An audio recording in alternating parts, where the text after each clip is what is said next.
eating it, blah, blah, blah, baloney. They were not. When you throw no-hitters and stuff, there should be some sort of boost on these. Let's have that. Somebody do that. There should be like a 10 times boost. I don't know if it's a 5 times boost on a no-hitter or a 10 times boost on a perfect game, but this true win thing that happened with Noah Syndergaard, that's a 10 times booster. Come on. Let's make that happen, one of these companies. In this day and age of competition and innovation, let's do something that's sports bettors. Because those always, and everybody who's had a winning bet on a no-hitter or a perfect game is nodding their head saying it's exactly right. That should happen. He's really right now in one of the greatest basketball situations that any player has been in probably the last 30, 40, 50 years. And from everything that you hear around the league, everyone thinks that he's leaving and that he's going to the Knicks.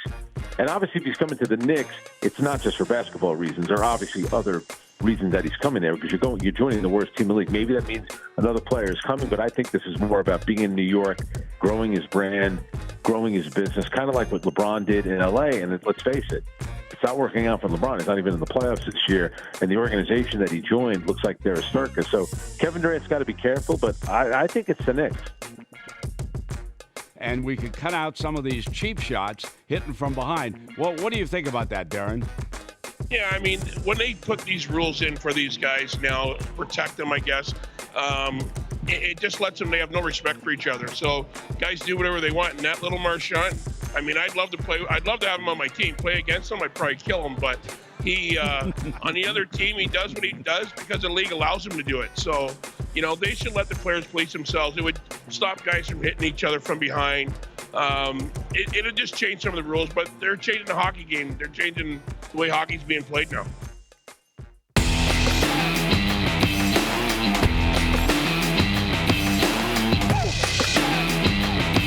It's time to follow the money with Mitch Moss and Pauly Howard, only on the Vegas Stats and Information Network, SiriusXM Channel 204. And here we go, live in Vegas, South Point Sportsbook. Busy Thursday morning show lined up for you here on SiriusXM Channel 204. NESN, Sling, Fubo as well. Bottom of the hour, we're going to try to take Michael Lombardi a little bit out of his element. Generally, we talk like 99% football with him. He's going to come on today. He's a big Sixers fan. How do they bounce back after that embarrassing loss the other night against Toronto? We'll talk to him coming up in about 30 minutes. And an hour from right now, the outstanding play-by-play voice of the Boston Bruins, Jack Edwards, will be on the program. We have other guests later on coming up in the show today as well. Let's begin a little late-night West Coast hoops from last night. And, if you laid the 6 with the Warriors, that was looking like a sure bet for much of the game until the tricky calf injury showed up to Kevin Durant, and that's why there's a beautiful thing called in-play wagering. Warriors did not cover the final closing number of 6. They won by 5, stays under the total. But now this is juicy, Pauly, with what's going to happen with KD. Why would he play in Game 6? There's no point. Save him for Game 7, if, in fact, we're going to have a Game 7. Play at Oakland there, and then try to advance that way, in my opinion. It was a strange game. This was – once he left – Harden took one shot in the final 7 minutes. It didn't make any sense. Chris Paul, again, I'm a big legacy guy. He had nothing. He was 3 of 11 and missed all 6 of his three-pointers. And here's a guy who's been to one conference final, that was last year, and he got hurt. But at the end there, it looked like the Warriors of old, where there was passing the ball, great movement. Curry came alive. Clay was great. Why we fell in love with this team years ago. Yeah. Now, the third quarter was vomit-inducing. You want to shut it off. How do they score 15 points in a quarter? They have a 20-point lead. It was beautiful basketball in the second quarter. Rockets got the money again, too. In the second quarter. Can you believe that? Yeah, second quarter. That's a 25-3 second quarter run for the Rockets. They're up 20, and then they fall asleep, and it's a 14-point game at the half, and they come out and it's turnover city, 6 turnovers, a 15-point quarter. But once Durant goes down, they outscored the Rockets the rest of the way. Harden wasn't aggressive. Mm-hmm. They get the win. They had to have it now with Durant. The MRI is huge today. That will determine, number one, and I'm with you, he's not going to play Game 6. The MRI will determine even if he gets on the plane and travels with the team. And the other story is prop swap, which they were going crazy on prop swap with all the future tickets on the Rockets because Durant gets hurt and they actually had the lead.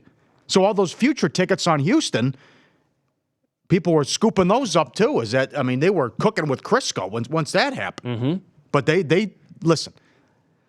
It's going to be wild to see what happens in Game 6. But Houston They didn't play well, but they're in the game. But there's so many guys who didn't show up as well. And why is Austin Rivers getting so many minutes? His plus-minus, Paul, was, I don't even know how this is possible. He was minus 27 for the first half alone. That's one of the worst performances you can actually have on a plus-minus scale, I would think. Yeah, well, Paul, 3 of 14, 11 points. 3 of 14. What's his deal? Again, less than 20 points for him. $120 million still left on that contract. Have fun paying that off. Oh, man. And let me give you some of the other numbers from the game last night after Durant left. So this is will tell you exactly what the Warriors are like with and without him. So when he went down, the team averaged 10 less ISO plays per 100 possessions. And this is your big boy right now. 40 more passes per 100 possessions they averaged on offense. And that's exactly what it was when this team was winning 67 games, and they followed it up with 73 in the regular season. And Steph was the first ever unanimous MVP, and it was must-watch television. And they provided more joy for opposing fans in different arenas when they were traveling on the road than any team I've ever seen in my entire life. It was a circus because they were unbelievable. Well, he's been in a zone for a weekend, for 2 weeks, but it's isolation ball. And once he left, it was ball movement and guys moving and solid offense there as well. Now, the thing that the killer is they don't have any depth, and there's nobody on that bench. And now you're down, and boy, this is where the Cousins injury looms large. You're down 2 starters. I mean, Looney saved their bacon with a lot of offensive rebounds, especially in the first half. But Livingston, again, 14 minutes, 2 points. I mean, there's nobody down on that bench that Kirk can look at and trust and put in the game here. Yep. So, I mean, but I don't agree with this at all. Nate Silver says they'll be dogs against Milwaukee or Toronto if they survive, only a small favorite against Denver. I don't agree with that either. They have home court because you have some great numbers coming up, and they'd be a good-sized favorite against Portland if those are the matchups. A small favorite against Denver? A small favorite against Denver, Let's not get crazy with this, okay? I mean, I can't believe... Let's calm down a little bit. And it got crazy as soon as the game ended. It got crazy. Well, I mean... The prisoner of the moment stuff, but listen, you can't say... Woe is me, they're in trouble when you got the Splash Brothers and they won 73 games without him. Mm-hmm. They won the title, then they won 73 and blew a 3-1 lead, and that's because Green went below the equator on LeBron. So, and it changed the whole series. So it never ceases to amaze me, just the pure overreaction that we get from former players in the heat of the moment. How many times they jumped the gun. We'll get into the Paul Pierce thing again from after Game 1. Bucks Celtics coming up. But this is just, do you think Barkley has any clue? I mean, it's okay, this is what I'm seeing right now in the moment, so I have to fly off and say something this dumb. The Warriors ain't got no chance of winning without Kevin Durant. This series? This series or any other series. Kevin Durant made them unbeatable. They are not going to beat... The difference between unbeatable and can't win a series. They're not going to beat the Rockets. I'm sorry, go ahead. Okay. I'm not going to interrupt. They're not going to beat the Rockets without KD. And they're not going to beat Portland or Denver without KD. We way ahead of it. That's how important he is. He made them a dynasty. Let's don't sleep on that. People say, well, they won one. They did. They was terrific. And they won 7-2. They lost that series. But that was like 5 years ago. People act like that was 2 years ago. They did not become a juggernaut until KD got there. Everybody who knows basketball, he's the guy who made them a dynasty. They're not going to beat the Rockets without KD. So he conveniently forgot, right? He conveniently forgot that. Remember that Game 6 between the Spurs and Rockets a few years ago? No Kawhi, and the Rockets were bet up to like 9.5, if I recall correctly. They lost that game. Yeah, hard no-show. Of course, they had a total no-show. The Rockets' history here, their MO is to no-show. And by the way, again, one thing for Barkley. Do you think he has any idea? I went back and looked just before the show started. So I'll take you back to Kevin Durant's first year with the Warriors. Why would he do any prep and be prepared? Oh, no, of course. You might remember this game that he played. It was kind of a coming home game for Durant. He was playing in Washington from that area against the Wizards. He went down it was a freak accident. Was it Pachulia maybe? Or Bogut? Somebody fell on his leg, and he went down with the injury like 2 minutes in. So they lost that game. They lost 4 of the next 6 without him. After that, they won 13 straight without Kevin Durant. 13 straight. And since that 13-game winning streak, per my numbers, this team is 27-6 without Kevin Durant on the floor. And I cannot confirm this. I'm seeing other reports where they are, now get this, if this is accurate, the Warriors are 25-1 without Durant when Curry plays, according to 2 different reports that I saw. That's staggering. But 27-6 overall without him. That's hard to believe. Right. And they won 2 playoff games the first year that he was there when he didn't play. It was in Portland in the first round. Yeah. How can he make a comment like that? They're not going to beat the. They will over. not beat the Nuggets Portland, or come the on. Blazers without Kevin Give me a Durant. break. What are we doing here? The Nuggets didn't belong on the same floor in the regular season as in the last 3 meetings. They went to Denver and smoked him at a 51-point quarter, which he's a great player, but you see what they did without him. Now, let's talk to a bookmaker, and we did. How about a bookmaker's perspective? Now, this is fascinating because now you say we're going to have series prices, we're going to have odds, and who means more, and talk about value. Jeff Sherman at the Westgate, that Curry means more to this team than Durant. That's going to be tough because we've seen this Warrior team without Durant before and what they've done. I think Curry means a lot more to this team than Durant does, even though right now Durant's playing the best ball in the NBA, but he's not the best player in the NBA, and he doesn't mean the most to that team to me. We've seen earlier this year when you took Curry off the team, the Durant-led Warriors were getting 9.5 from the Raptors in a regular season game. And Curry obviously means a lot more than Durant going forward over the length of time. How about that? I think he's spot on. So he's had a couple he's had some issues here, and he's been cold, although he got going in the second half.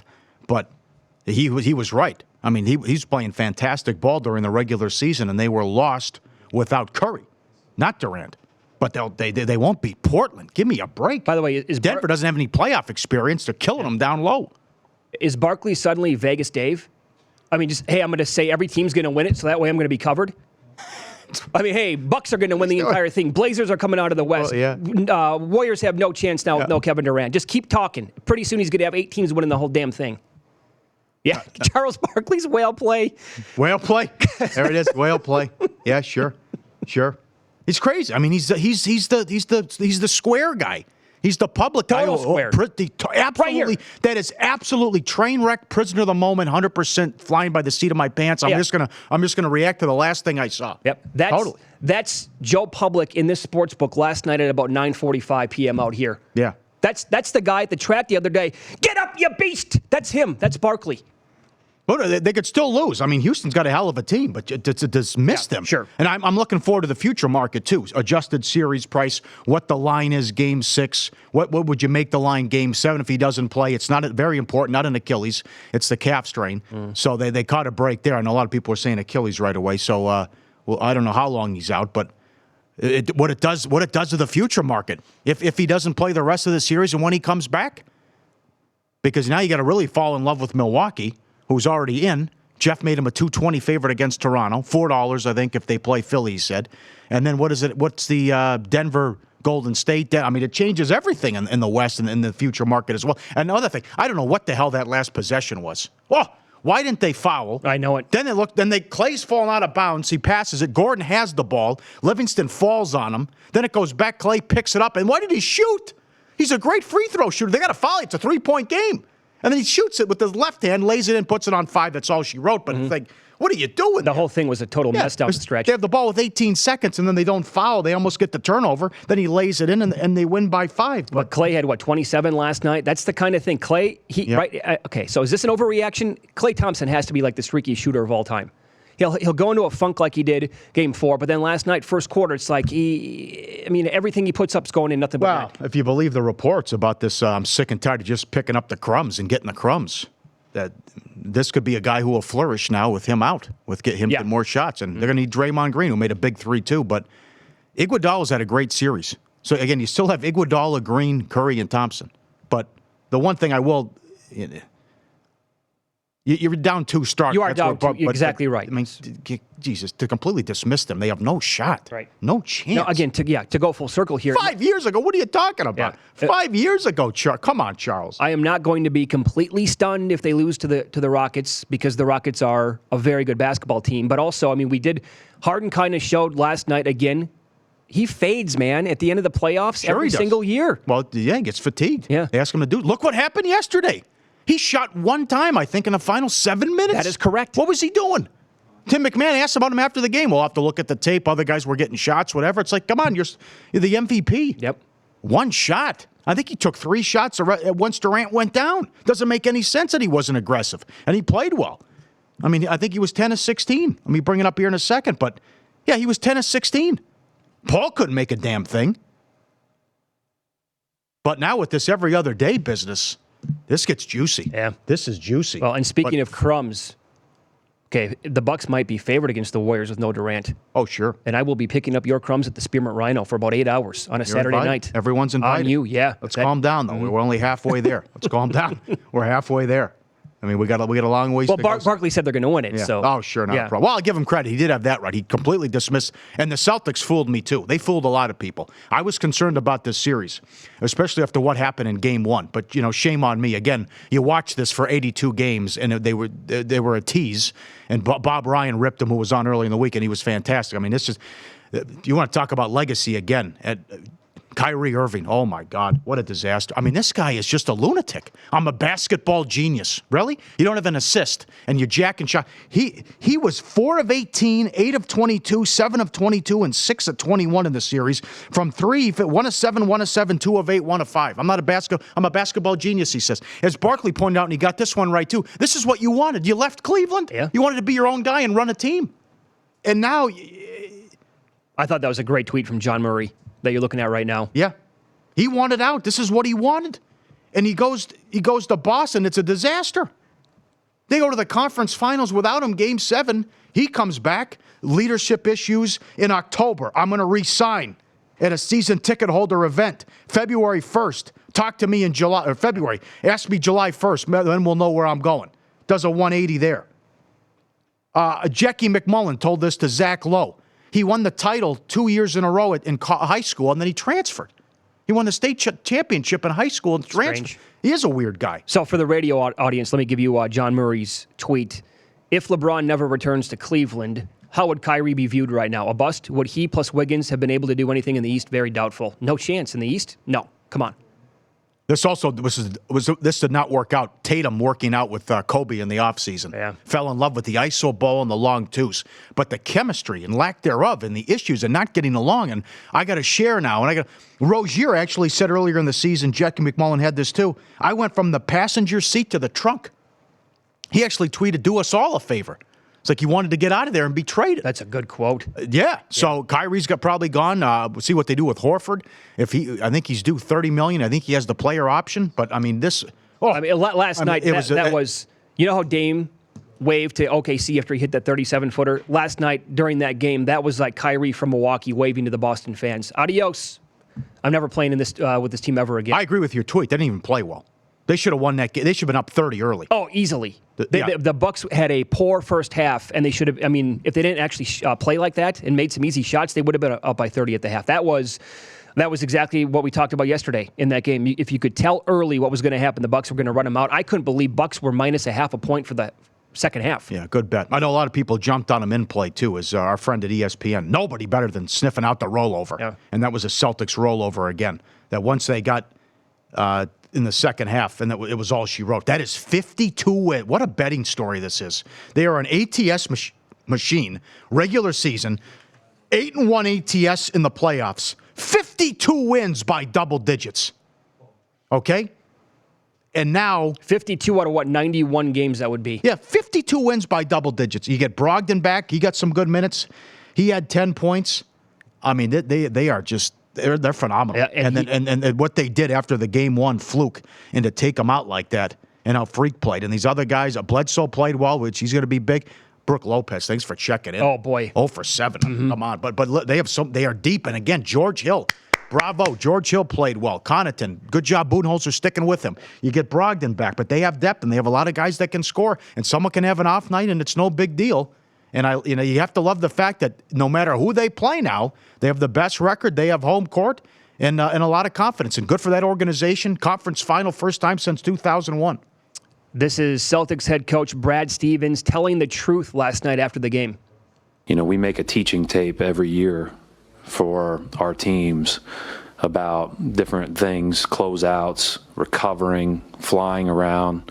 The Bucks are going to be on a lot of clips. I mean, they were tremendous, and credit them, credit their coaches, credit their players.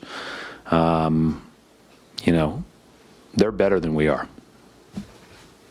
and they earned that, and it was clear throughout a 5-game series. Yeah, wasn't even close after Game 1. Wasn't even close, which it happens. Game 1 was a fluke. They weren't ready. They weren't, for whatever reason, they were surprised at the defense that they played on Freak, and That was all she wrote. And one of the worst calls ever by Paul Pierce. There's no way. There's no way around. And they should give it to him tonight. I think they will as colleagues because the game's on ESPN. They have to be all over. They got to ride him for the entire pregame show. He said the series was over after game one. They were blown out in 3 of the 4 games and didn't win another game. Then he doubled down after they lost game 3 and said Celtics in 6. It's in 6, sure. I mean, holy cow. And again, Beetle I thought was awesome the first game when he actually did that. Beetle's like, "Are you sure, Paul? I mean, you walk can it back. You can walk that back if you'd like. I'm going to give you another chance here. No, you want to? Okay, one more time. Okay, all right, sure." I was concerned certainly after game 1, but he had to be. It was a great defensive game plan, and they shut down the Freak for the most part. I will say this: sometimes it's the best thing to happen to a team in any sport is to actually not do well in the postseason, so you can break it up.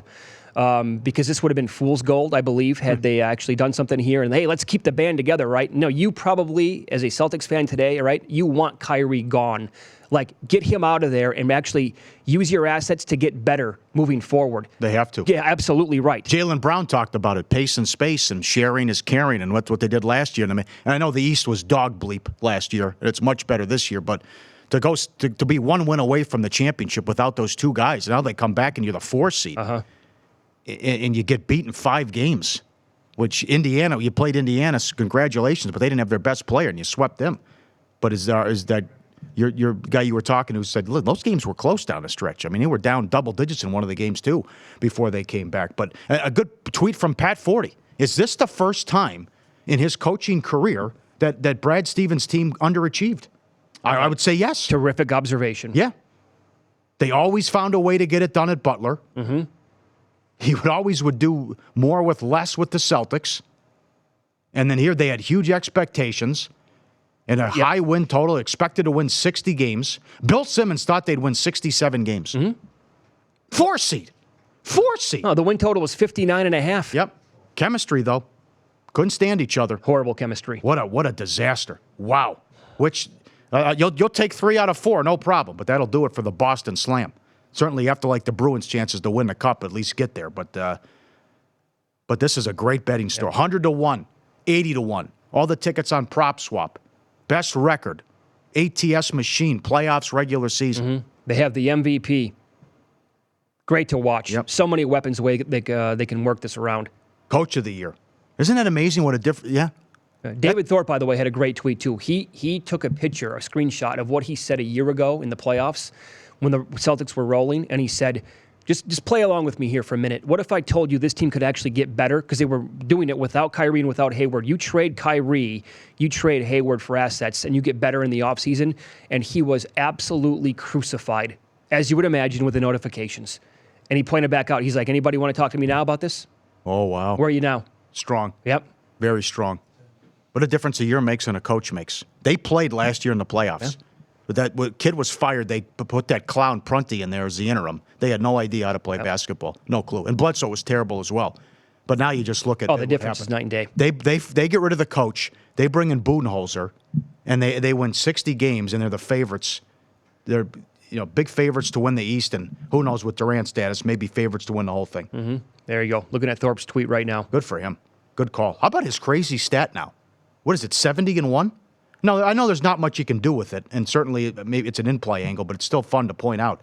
When the team in the playoffs last 2 years, when you outscore your opponent by 10 or more in a quarter, and you don't give that up with the same result, they're 70-1, straight up. Mm-hmm. 70-1. Yep. It was a struggle with the Warriors, but they did it. All right, follow the money on SiriusXM, channel 204. NESN, Sling, Fubo as well. Up next, Win Some, Lose Some. We haven't even touched on the biggest gambling and sports betting story of the day. A major comeback took place once again. All the details coming up next. More of Follow the Money with Mitch Moss and Pauly Howard is on the way. But don't get left out on VSiN's new Point Spread Weekly. Find out more at VSiN.com.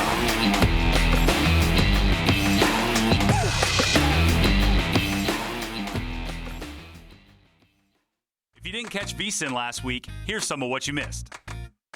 Biggest miscalculation with the corporate greed, the resort fees or the paid parking? Without question, it was the parking. And, I mean, we've seen that now, and I'll tell you why. Because, Wynn just rescinded it. Wynn's the first one to fall, the first one to go back and say, that's it, we're not doing it anymore. And a buddy of mine had the best line. He goes, They didn't do that to be nice. Think about it. Yeah. And because you keep hearing from these corporate guys going, oh, it's not hurting us, it's not changing anything, it's not affecting visitation, people are eating it, blah, blah, blah, baloney. They were not. When you throw no hitters and stuff, there should be some sort of boost on these. Let's have that. Somebody do that. There should be like a 10 times boost. I don't know if it's a 5 times boost on a no-hitter or a 10 times boost on a perfect game. But this true win thing that happened with Noah Syndergaard, that's a 10 times booster. Come on. Let's make that happen in one of these companies. In this day and age of competition and innovation, let's do something that sports bettors. Because those always, and everybody who's had a winning bet on a no-hitter or a perfect game is nodding their head saying it's exactly right. That should happen. He's really right now in one of the greatest basketball situations that any player has been in probably the last 30, 40, 50 years. And from everything that you hear around the league, everyone thinks that he's leaving and that he's going to the Knicks. And obviously, if he's coming to the Knicks, it's not just for basketball reasons. There are obviously other reasons that he's coming there because you're joining the worst team in the league. Maybe that means another player is coming, but I think this is more about being in New York, growing his brand, growing his business, kind of like what LeBron did in L.A. And let's face it, it's not working out for LeBron. He's not even in the playoffs this year. And the organization that he joined looks like they're a Circa. So Kevin Durant's got to be careful, but I think it's the Knicks. And we could cut out some of these cheap shots hitting from behind. Well, what do you think about that, Darren? Yeah, I mean, when they put these rules in for these guys now, protect them, I guess, it just lets them, they have no respect for each other. So guys do whatever they want. And that little Marchand, I mean, I'd love to have him on my team. Play against him, I'd probably kill him. But he, on the other team, he does what he does because the league allows him to do it. So, they should let the players police themselves. It would stop guys from hitting each other from behind. It'll just change some of the rules, but they're changing the hockey game. They're changing the way hockey's being played now. Your search is over. You found Follow the Money with Mitch Moss and Pauly Howard on SiriusXM 204.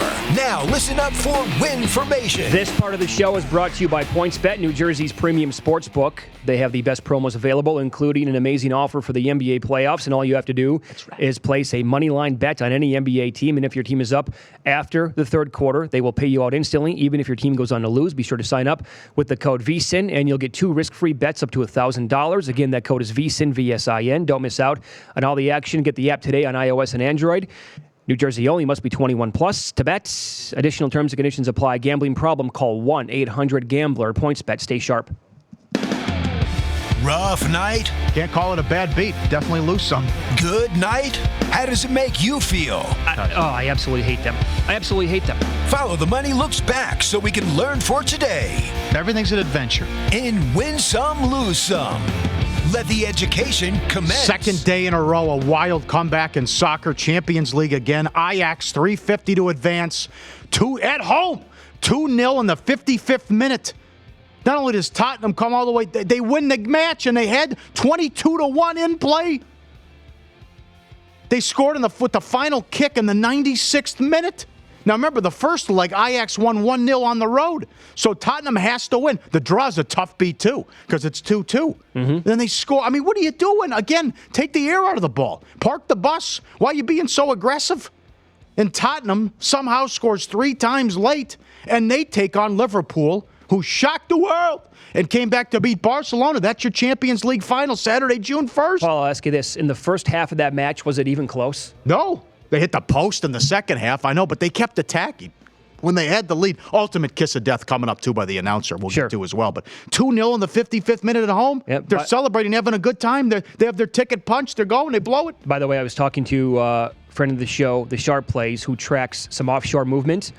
And the largest ticket in play at plus 22.50 on Tottenham came in at €500. The largest live ticket was $1,000 at plus 16.25. That paid $16,250. Good for Nigel. He's all over it. He's gonna in the Europa today. He's gonna go against Arsenal, who won the first leg 3-1.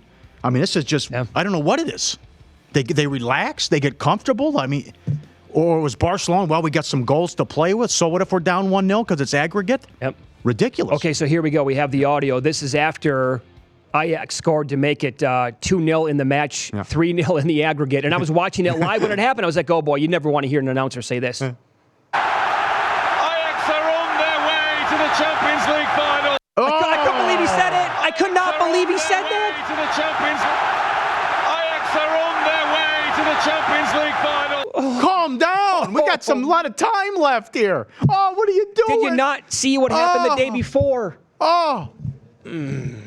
Come on. Amateur hour. What are we doing? 55th minute. Warriors up 30 in the third quarter. Yeah, right. Anything's possible. Of course. I can't believe he did that. I can't believe he did that. White Sox plus the run and a half. It's tied in the bottom of the ninth. Runner on second. Just keep it in the park, right? Just like the Cubs the night before. Yeah. Ramirez's first ever walk-off shot, 2-run shot. Indians cover the run line, 5-3. Pirates minus 120, 6-2 in the eighth. They lost. Their bullpen did it again. It did. Oh. Bad for the books. Sharks, 130 up to 150. How lucky is this team? Oh, Jesus. McKinnon gets hurt early. The goal is waved off with replay. Unbelievable. The Knights blow it. Worst call in the history of sports in Game 7. Pavelski comes back and scores. This is the definition of a team playing with house money right now. Yeah. They win a Game 7 again. Brewers, 180 up to $2, 7-3 final.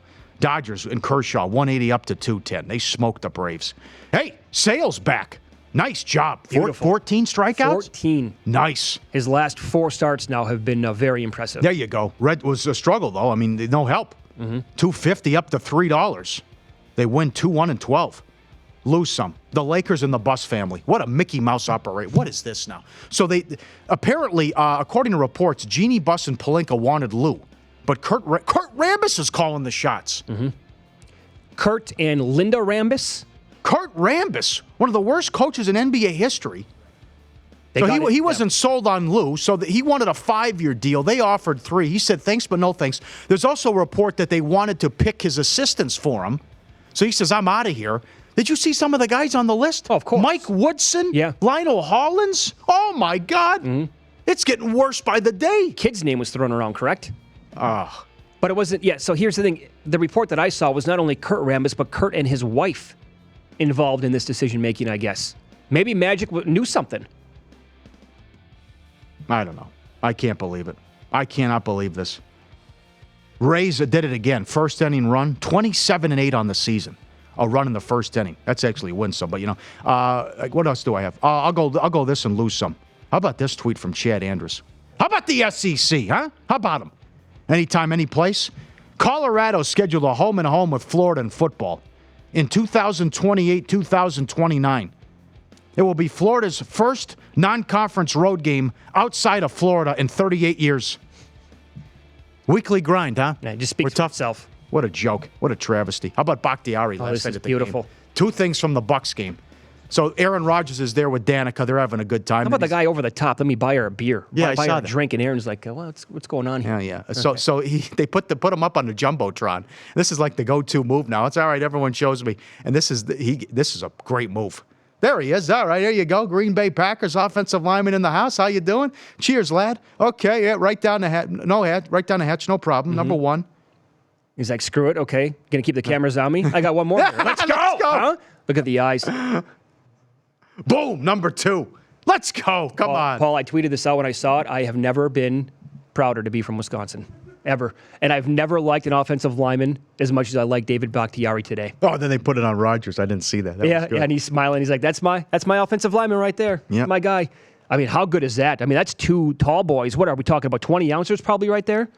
And he slams both, give or take, in about 5. I love that. Looks at the kid. Let's go. Gets that killer look on his face. Yeah. Good for him. That's good. Good for him. What was the other tweet? We got it from a guy in Wisconsin. At the game last night. Oh. So the Celtics are wearing the green jerseys. The Bucks come out in the home whites, and they hand out green jerseys to the fans. Yes. What are they doing? It's like here it is. There, Scott fans. Gordon, yeah. Something that can only happen in Wisconsin. Bucks come out in the white unis. Celtics come out in the green. 18,000 plus get free green T-shirts. Someone will have some explaining to do. Yeah, no kidding. What the hell's going on? What in the world?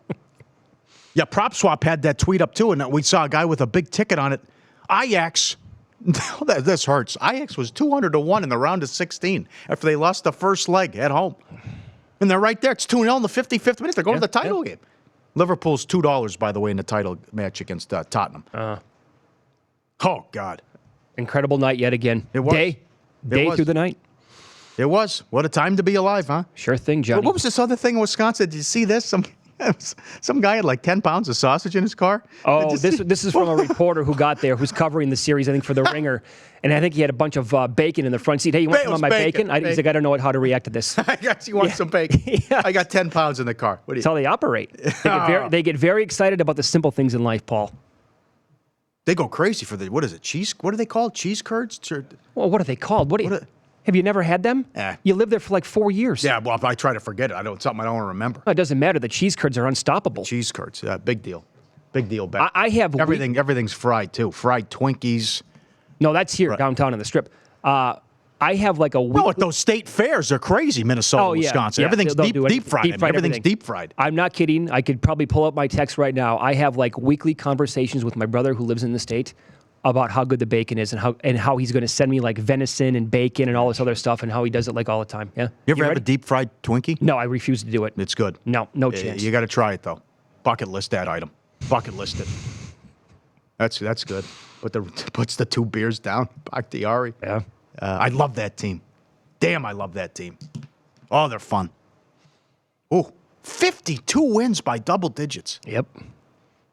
That is sensational. All right, we'll stay on the NBA coming up next. Michael Lombardi is going to join the program. He is a lifelong 76ers fan.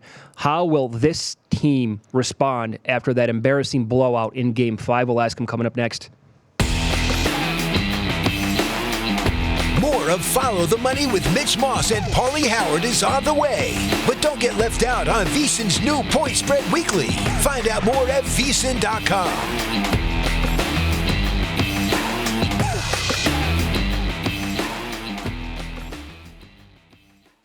If you didn't catch VSiN last week, here's some of what you missed. But now you are ready and putting props up for next year's 2020 draft. Why? Well, we put one prop up for next year. We put up just the first overall selection prop. Okay, this I know. Trying to give you some credit here for doing that. But why try to get into the curve? Well, we wanted to impress you and Paul. Would be the simple answer. You guys are so gung-ho about this NFL draft. And yesterday, Ed and I were sitting there, and we were like, what can we do to really wow Mitch and Pauly? And we came up with this whole thing.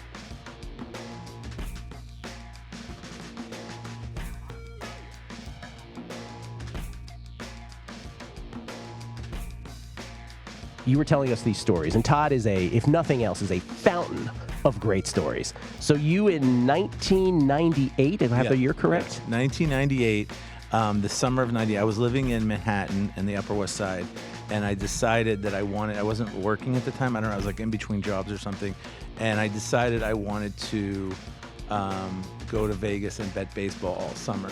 So I packed my rollerblades, and I came out to Vegas. Which is what you did back then. Yes, I used to rollerblade. So, you had to get the best line. Hello?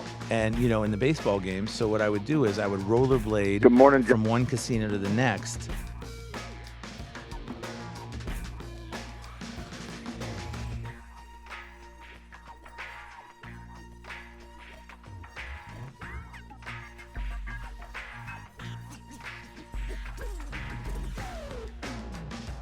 I'm not a big fan of the first 5. One advantage is you can wind up with a push, but I like in a game to have the entirety of the game because that's the team I'm betting on. And so sometimes those other 4 innings come into play here. To me, Mariners come in on a 4-game losing streak, not necessarily the worst team to fade in this particular spot, but I think this is a little bit tougher one at this price with Bieber on the mound. I haven't disagreed with you in a long, long time. But I'll tell you why. And listen, I haven't played much baseball, but why I do like the 5. And that is how bad the bullpens are from day to day. And I can't keep track of all the dudes they roll in after the 5th inning. At least I know who they're wheeling out there for the start of the game.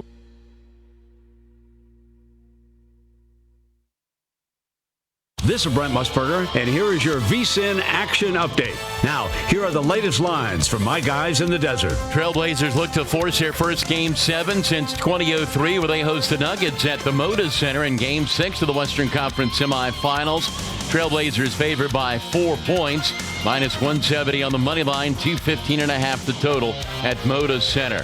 Carolina Hurricanes, $1.30 underdog at the Boston Bruins in Game 1 of the Eastern Conference Final tonight at the TD Garden, where the total is 5.5 under. The Seattle Seahawks have signed defensive end Ziggy Ansah to a 1-year, $5.5 million deal. The Seahawks are 3-1 to win the NFC West behind the favorite LA Rams. With your action update, I'm Mike Senna. Sign up now for VSiN's free daily newsletter. Get an email every morning with news, analysis, and betting resources that will help you become a smarter sports bettor. Sign up at vsin.com/newsletter. vsin.com/newsletter. It's like getting a daily postcard from your guys in the desert. Get the latest VSiN odds at vsin.com. And remember, cashing tickets is what it's all about. It's been between 2 and 3 minutes. You know what that means. It must be time for more Follow the Money with Mitch Moss and Pauly Howard on SiriusXM 204. All right, let's talk some NBA now as the great Michael Lombardi joins the program, lifelong Sixers fan. Michael, good morning. Thanks for the time. How are you? Good morning, Mitch. Good morning, Pauly. How are you guys today? Hey, doing well. So as we sit here, give or take 12 hours away from tip, what are your emotions today? Are you filled with excitement, dread?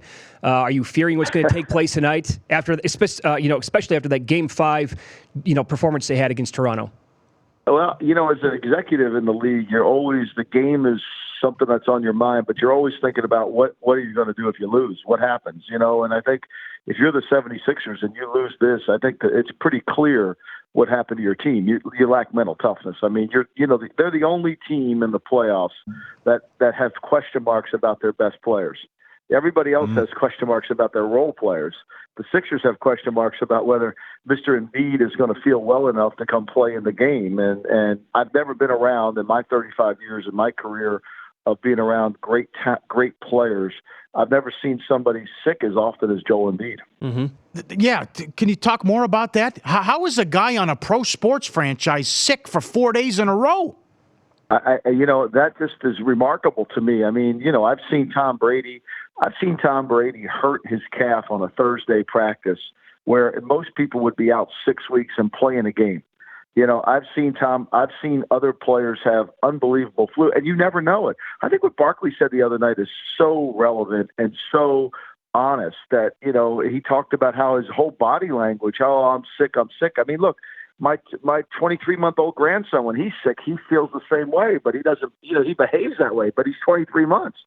You're the leader of the team. You're the guy. And this all goes back to, for me, the frustration is in the process, is this whole thing that we got these two great players, but we've never built a foundation of mental toughness. The only guy on the court that has mental toughness that's really a tough guy is Jimmy Butler. Yep, totally agree. Don't you think the team would have been better off here in the series when he's sick, speaking of Embiid, just to say, you know what, sit out tonight, don't play? I think it falls into the law of threes. There's always three groups of people, right? And so we learned this from Coach Dale, the greatest culture builder in America from the movie Hoosiers. Coach Dale talks about how the law of three. So Jimmy Chitwood was his best player, but he said, you know what, Jimmy, if you don't want to play on the team, if you don't care about the name on the front as much as the name on the back, you go over here and stand. We're going to function and we're going to live without you. Eventually, Chitwood came and moved into Group 1. People in Group 3 never do. Now, I give Embiid credit for trying to play, but you don't have to make us feel sorry for us. He turned the ball over. I mean, when you look at the last two games, Embiid's play, he misses 3 foul shots, turns the ball over twice at the end of in the fourth quarter of that game, and then this game he's a turnover machine along with the guy that we haven't even discussed, which is Ben Simmons. Which is unbelievable that this guy has so much hype. He's an all-star, but in the last 2 playoff series he hasn't been able to appear. That's the guy. That's the fall guy for me. I mean, you can't. He refuses to shoot. He's scared to shoot. It's enough already. It's embarrassing. Work on your craft. Become a professional. Put the time in. And 7, 10, 10, and 6 points in the last 4 games. Unacceptable. Well, and he misses so many. He misses shots around the rim. I mean, he's gotten some looks around the rim. He just missed them. I mean, he's missed some layups that you say, oh my gosh, but he doesn't. I think the word you use there is take pride in your work. I think when you look at Embiid's body, I mean, Doris Kearns said this last year, how out of shape he was. Barkley and all the guys on the network, they all talk about his conditioning. And you look at his body, Dad. Does that body look like he's going in the weight room at all? I mean, you look at him compared to Jimmy Butler, what Jimmy Butler's transformed his body into. Now, Simmons is obviously, he's worked at it, but he hasn't worked at the aspects of his game that really are going to make the most difference, which is he's going to have to show that he can demonstrate more than just being around the rim. Yeah, and a liability at the end of games. He can't make a frickin' free throw. This is big. So the ramifications, again, if they lose. Certainly Brown's probably out the door. What do they do with Butler and Harris? Harris can't knock down a wide-open three here lately as well. I mean, they were calling it the Fantastic Five. If they go out in the second round again after the debacle last year against Boston, what changes do you think they're going to make and should make? Well, I think you have to really, that's the part I started off this conversation with. You've got to analyze this from an executive standpoint. And what they need is, I often sit there and think, of course I am a huge fan, but I wonder what Larry Brown's sitting there in his Villanova home thinking about watching his team play. And Larry probably, wouldn't be able to tolerate some of the behaviors of some of these players because they've kind of had a license to do what they wanted. And I don't think that's Brett Brown's fault. I just think that's organizationally what they believe. So I think what they have to do is find somebody who's going to be really demanding, who's going to be tough-minded on them, and and put the grind on. I think that Brett Brown's going to suffer from this more than anybody. They're letting their coach down by what they're doing. All right, so predict the game flow if you could tonight. I mean, Kawhi, we can, I think, at this point expect him to go for 27, 29, 33, whatever that number is going to be. But can the Sixers possibly just shut down the others on this team? I just, it's hard to predict what the Sixers do because who can predict what Embiid's going to come to? Does he have the cold? Did he take his Tylenol today? I don't know. I think that's the biggest issue. Is he going to be able to play?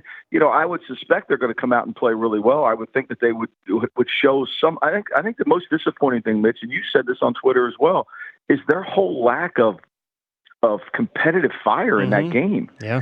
I mean, they came out there like they had no interest in it. And I think in front of the home crowd, they will get booed. They will get booed off that court if they don't play with any emotion. And I think the one thing that's happened in this playoffs is some of the luster, some of the cachet that's been attached to these two star players because of that favorite word, the process. The process. You have to have losing to win, right? Even though the team we're playing against, Kawhi Leonard was picked, I think, 12th or 13th.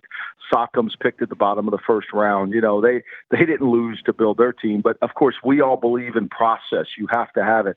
I think that's finally lost its cachet a little bit with some people that understand that, we've waited all this time and there's no winning. How about an NFL question? I saw you tweeted about this, and makes sense since we're on a NESN. How about Beckham saying, I want to turn the Browns into the Patriots? How about you make the playoffs? No clue. Make the playoffs. He has no clue. He has no clue. First of all, he has no understanding what happens inside that building in New England. I mean, he has no understanding. First of all, his whole belief about how he wants to train and do all that. He has no understanding of that. And the fact that he's on social media announcing it tells you he knows nothing about the Patriots because nobody in the Patriots announcing what's going on in their building. That's one. Two, he has no understanding about how hard they work. I think that's really what people don't get in the New England. They just think there's a magic pill they take over there that helps them win 74 games in the last 5 years. It's not. They work really hard. They work hard. They're dedicated. Everybody works together. Everybody works smartly. And for Beckham to say he's going to bring it with him is ridiculous. It's like he's never been a part of that. I mean, look, if he was in New England, he wouldn't have been on a boat, before a playoff game with a bunch of other receivers, Victor Cruz being one of them. Yep, terrific point. In another day, have you heard anything from the Chiefs?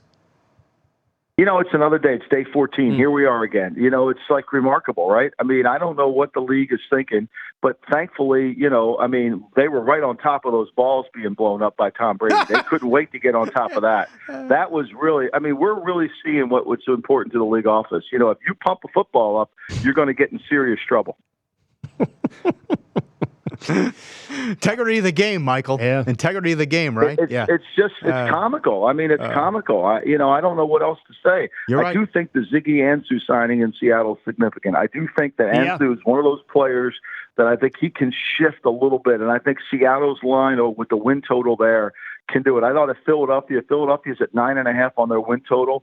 I thought Philadelphia, if they would have been able to get Ansah, would have easily gotten to 10. Now, I think Philly gets to 10. I think Philly, if you look at Philly's schedule, if you look at the things that Philly's been able to do this offseason, I think 10's an easy number because you remember this. When you're looking at these over-unders on teams that are going forward in terms of the win projections, Philly's playing two teams that, if they don't start fast, they're going to start rookie quarterbacks, the Giants and the Redskins, right? And that's going to be gimme putts for them to win. So you figure they win 4 games there. They split with Dallas, and then they play the North, and they play the AFC East. So you got Buffalo, Miami, and you've got the Jets. So those should be 3 wins for Philadelphia. Now you're at 8, right? So for them to get to 10, I don't think is that going to be hard. Michael, if you were in the Packers front office and you saw Bakhtiari slam those beers back-to-back last night, would you go to him and say, okay, David, we're going to rip up the contract. That was very impressive. What do you want? We want to sign you to a life. I mean, that was awesome. Come on. I did not see that yet. I did not see that, but I'm sure that if he's out there, he's having fun and doing his thing. I mean, look, the key for the Packers is he's got to stay healthy.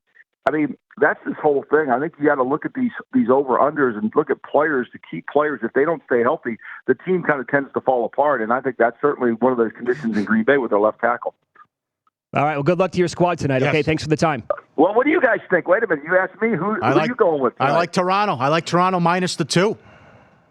I couldn't disagree. I thought Toronto would 5, and I was wrong. I thought Toronto would 5, although – it's funny. There's such a thin margin in sports. If the Sixers would have had any fourth quarter, they'd be up 3-1, and we'd have a different conversation. Yep. And I think, but the reality of it is 7-game series reveal who you are.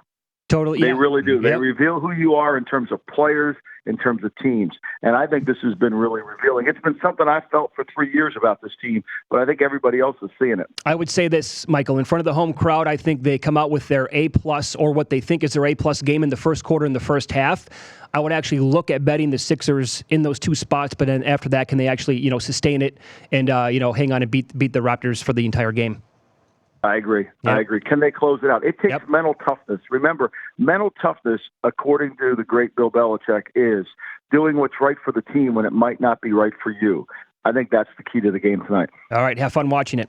Thanks, guys. Yep. Well Up done. Next, today's baseball card. Well, we'll touch on it if we can. Christian Yelich with another. Wait until you hear his 2019 numbers compared to every other year he's played. We'll tell you about it coming up next. More of Follow the Money with Mitch Moss and Pauly Howard is on the way. But don't get left out on VSiN's new Point Spread Weekly. Find out more at VSiN.com.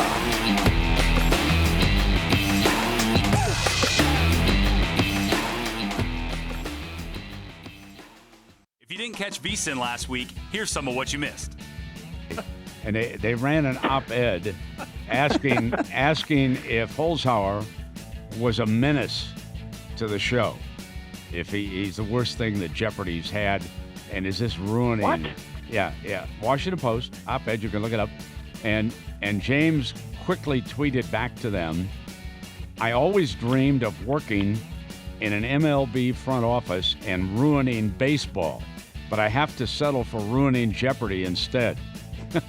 I have to believe. Well, how is he ruining Jeopardy, Brent? More people are talking about Jeopardy now than I can remember. I have to believe the ratings are up. Yeah. When was the last time anyone talked about Jeopardy? Never. Until last time was Ken Jennings. Yeah.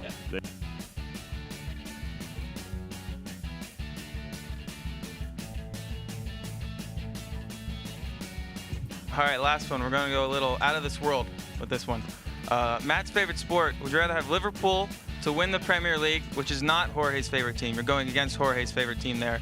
Or you can actually bet this globally. Will a human set foot on Mars by 2025? Plus 275. I'm going to go with the Mars option. Because we've been pretty close to getting there already. So give me the 3-1 on Mars. Yeah, what happened with Matt Damon in that one movie? Yeah, right? Didn't he grow crops there? Like it can happen. Yeah. All by himself, just one guy. I'll go with the human will set foot on Mars by 2025. Why not? That's only 6 years from now. Isn't that insane?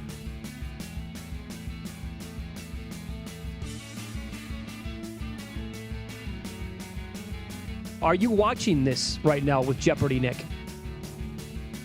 I watched the one last night. Both contestants. Even the girl was a pretty good player, but the guy on the right was really good. So yeah, that was a good one. What do you think when it dies down and he finally loses? Are you going to be? What do you think if he shows up and has a big account and wants to bet in play? You're like, hey, you're a pretty sharp guy. I don't know if I want to take your action. My question is, if he shows up at the counter, will he say, "Give me the Spurs for 200"? Is that what he says? Give me the Spurs for 400. Give me the Spurs for 600.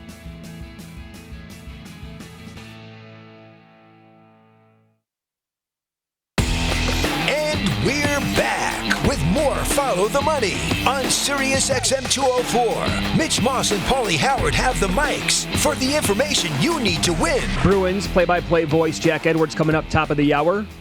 How about this? Yesterday in Major League Baseball, Yelich went deep again.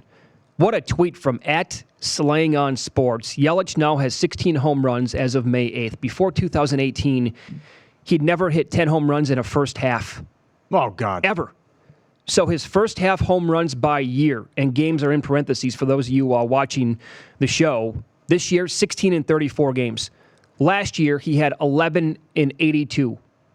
In 2017, he had 8 in 84 games. 2016, 7 in 83. 5 in 69 the year before that, and in 2014, 8 in 76 games. What happened to him? How about all the home runs but one are at home? How crazy is that? Yeah. That's nuts. Well, how about that? That's impressive, weird, strange. How about the Joey Gallo? Well, this is an all-timer. He's got 100 home runs and 93 singles. What? Come on. Okay. That's crazy. He's got more home runs than singles. Prediction. In the next 2 years, I believe somebody in baseball will actually challenge that. The way that this sport is going and has moved along, and it's all about let's hit a 450-foot home run, and we don't care about striking out 220 times. Just go yard, man. Yeah. And actually, credit to Joey Gallo. He's kind of changed his game. I think he's hitting like 270-ish as we speak. He hit it out of the stadium yesterday. Did you see that? Out of to right center. To right center, out of the stadium. You serve peanuts on that flight. That was a moonshot. By the way, the fellas over at Caesars here in town, they put up odds already to win the home run derby. If this guy's in it, it's going to take a lot to beat him. I mean, he was born to play in that competition. Yep. Yes. Indeed. But that's staggering. 100 home runs and 93 singles. And the Rays did it again yesterday. As you said, and win some, lose some. 27-8. Does Greinke go tomorrow? When does he go next? Greinke's 28-3 run scored in the first inning. His starts. And that's either Rays or their opponent. And right, yes. Point Shaver 13 has been spectacular. 15-2 on the road. Rays are 15-2 on the road. And by the way, when you look at this stuff, and I talk to Point Shaver like every single day, he's like, Mitch, the Rays are still $1.10. And he's convinced like it is going to regret. Look at this. Look at that tweet from Ron Flatter. Good job, Ron. But so as anything, right? This goes back to the first period totals in the NHL. People were expecting the regression. Tony is convinced that it's going to regress at some point, so he's afraid to bet it every single day. But this is like, the first period bets with how hot they are, the Rays, and it's only $1.10 still. I can't believe. Well, a lot of them they're responsible. I can't believe the road thing. The 15-2. Mm-hmm. 15. They always score in the first inning. That's wild. Yep. And now I believe, because I had in pocket yesterday, Brewers team total over 2.5 of the first 5 innings. They had 4 in the first inning. I think that's 6 straight now. Hellickson is allowed a run in the first. Good call. Nice call, too, by Craig Mish. Great call with the plus money. Yep. Shut up. Bruins talk with Jack Edwards coming up next. More of Follow the Money with Mitch Moss and Pauly Howard is on the way. But don't get left out on VSiN's new Point Spread Weekly. Find out more at VSiN.com.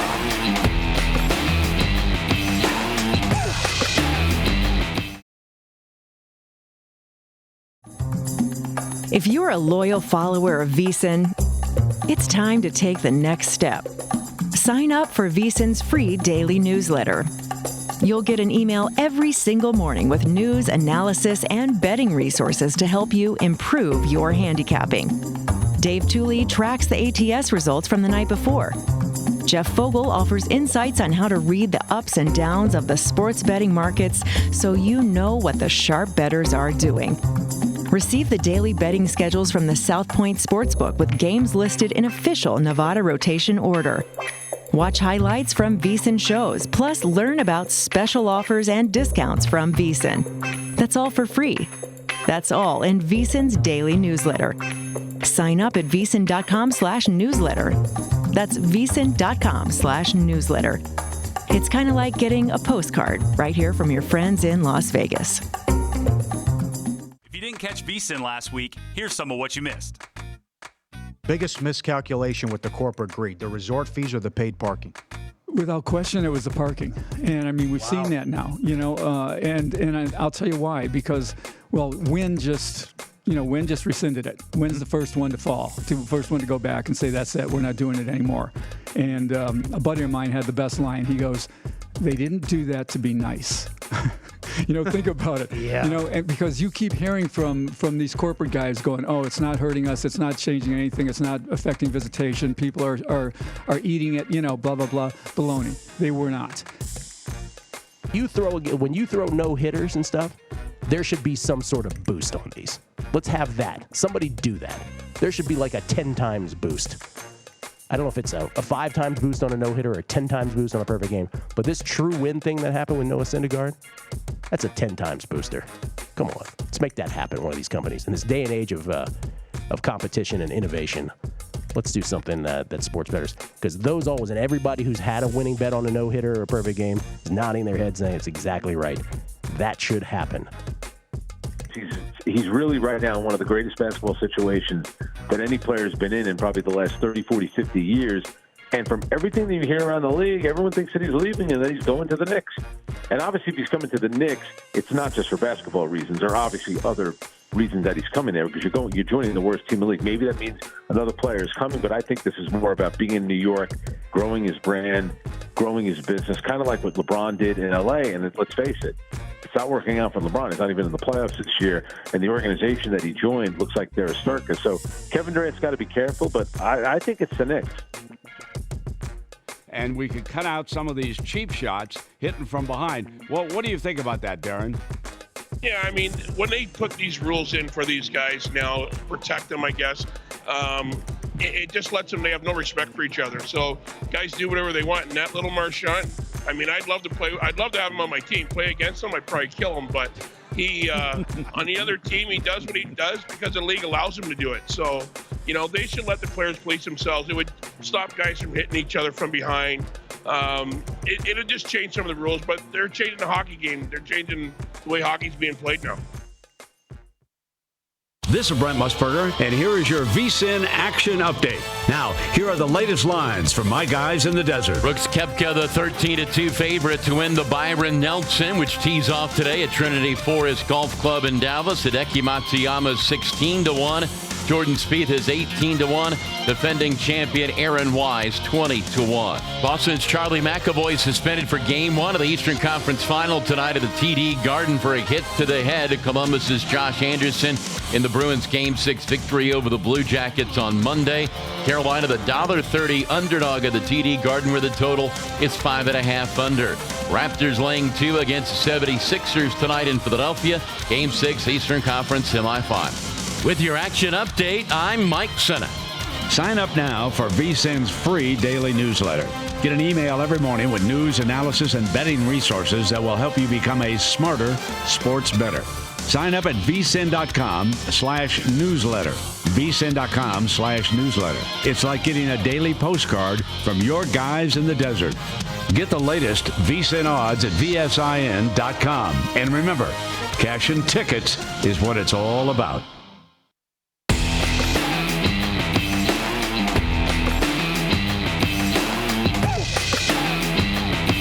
It's time to follow the money with Mitch Moss and Pauly Howard, only on the Vegas Stats and Information Network, SiriusXM Channel 204. It's good to have you on board as we are live in Las Vegas, South Point Sportsbook. Let's talk some NHL playoffs, shall we? Tonight we get Game 1, Carolina in Boston to take on the Bruins, and you can catch it right here on NESN as Jack Edwards and color analyst Andy Brickley, they have the pre and post an hour before and after every single playoff game, and Jack is kind enough to join us this morning. Jack, good morning. Thanks for the time. How are you? Couldn't be better. I mean, it's the middle of spring, and the Bruins are still playing, and they're playing really well. Mm-hmm. Yeah. What were you thinking when they were down 3-2 to Toronto? I still thought that they had a really good chance because, as you guys know, there are 2 stages to every best-of-7 series. The first stage is one team gets to 3, and the second stage is one team gets to 4, and they're not necessarily the same team. And when you got a club with the likes of Patrice Bergeron, David Krejci, Zdeno Chara, and Tuukka Rask, who've been through it before a few times, they don't get rattled. They're so good at shutting out the noise and focusing on the task at hand. They're not worrying about winning 2 games in a row. They're just winning the next shift that they skate, and that's the attitude of this team. So, Jack, in the playoffs, this team, they're 4-3 at home, and if you go back for the final 2 games at home in the regular season, they are only 4-5. I did notice this story where one of the bars in the arena changed their name to Beat the Hurricanes at the Garden. How looped up is this crowd going to be for this game tonight? Oh, it's going to be loony, and I think they're going to have the Fan Fest on Causeway Street, so much like what you saw on Broadway in Nashville during the Stanley Cup Final when the Preds made it. I think Boston's going to be the happiest mosh pit in the world. Yeah. So that's some scene, Jack. It ought to be a pretty good atmosphere. Yeah. I love that when Edelman's out there, Gronk, Ali Raceman, whatever, they get in the crowd, they're charged up, shotgun and beers. I mean, it's bedlam there. Yeah. When they pass that giant B banner around just before the games start, that's something you never get used to and you never get tired of. It's a great tradition that they have started, and it's really magical. You know, it's that special time of year, and you respect every opponent, but you're confident that the team you're cheering for is going to pull through. How about the layoff for Carolina? You saw what happened to Columbus in Game 1. How is it that the Bruins are fresh and they go right back out there, and Carolina had this time off, in your opinion? You know, it's strange, but, hockey players are such hard workers that they seem to be able to put the fatigue behind them, and they just thrive on ridiculously hard workloads. And if you're reading something into that, that's good news for the Bruins, because their defensemen to a man are going to have to do some extra work tonight to make up for the void of McAvoy's absence due to the 1-game suspension. And that's going to be a telling factor in this game as to how well the Bruins are going to be able to compensate. We really haven't seen McAvoy miss games while he's been playing this well. And a team gets used to a guy playing that well. And it's an X factor. I just don't know how they're going to react. And I'm sure Bruce Cassidy and Kevin Dean, who handles the defense responsibilities, I'm sure they have contingencies if their plan A doesn't work out. But it's going to be a challenge. Pasternak's been on fire. The first line had 11 points, so the Game 4 and Game 5 combined. Can they win this series if the first line is average, and also your level of confidence in the rest of the group? I think they can, if as long as the average output is countered or accompanied by a great defensive play, because Carolina needs Sebastian Aho to be a superstar to advance to the Stanley Cup Final, and Aho is eminently capable of that. This guy is one of the most underrated players in the NHL, and Carolina sort of plays 2 different styles of hockey. They're kind of helter-skelter, and they rarely string together more than 2 passes in a row when Aho is not on the ice. It's chip it out, get it back, chip it in, go on the forecheck and see what happens. And a lot of bang-bang plays result in goals for them. And more credit to Rod Brindamore for figuring out how to get the most out of his personnel. But when Aho is out there, they do really artful things. So if the Bergeron line isn't terribly productive offensively, but limits Aho's effectiveness, I think that gives Boston the edge, because you've seen great development from Charlie Coyle. Sean Corrali continues to contribute way more offensively during the playoffs than he does during the regular season. And David Krejci has just been David Krejci, that vintage guy who twice has led all playoff scorers in points. Voice of the Bruins, Jack Edwards, our guest with NESN. Can't walk down the street in Revere. He's huge. Love having him on NESN. How about the goaltending edge? How big is it? And I guess he's not saying if it's going to be Mrazek or McElhinney tonight. He's not playing his tip in his hand yet, but Rask he could be the Conn Smythe when it's all said and done. Oh, no question. If the Conn Smythe balloting were today, if we're all over, And, the Bruins were fortunate enough to come out on top.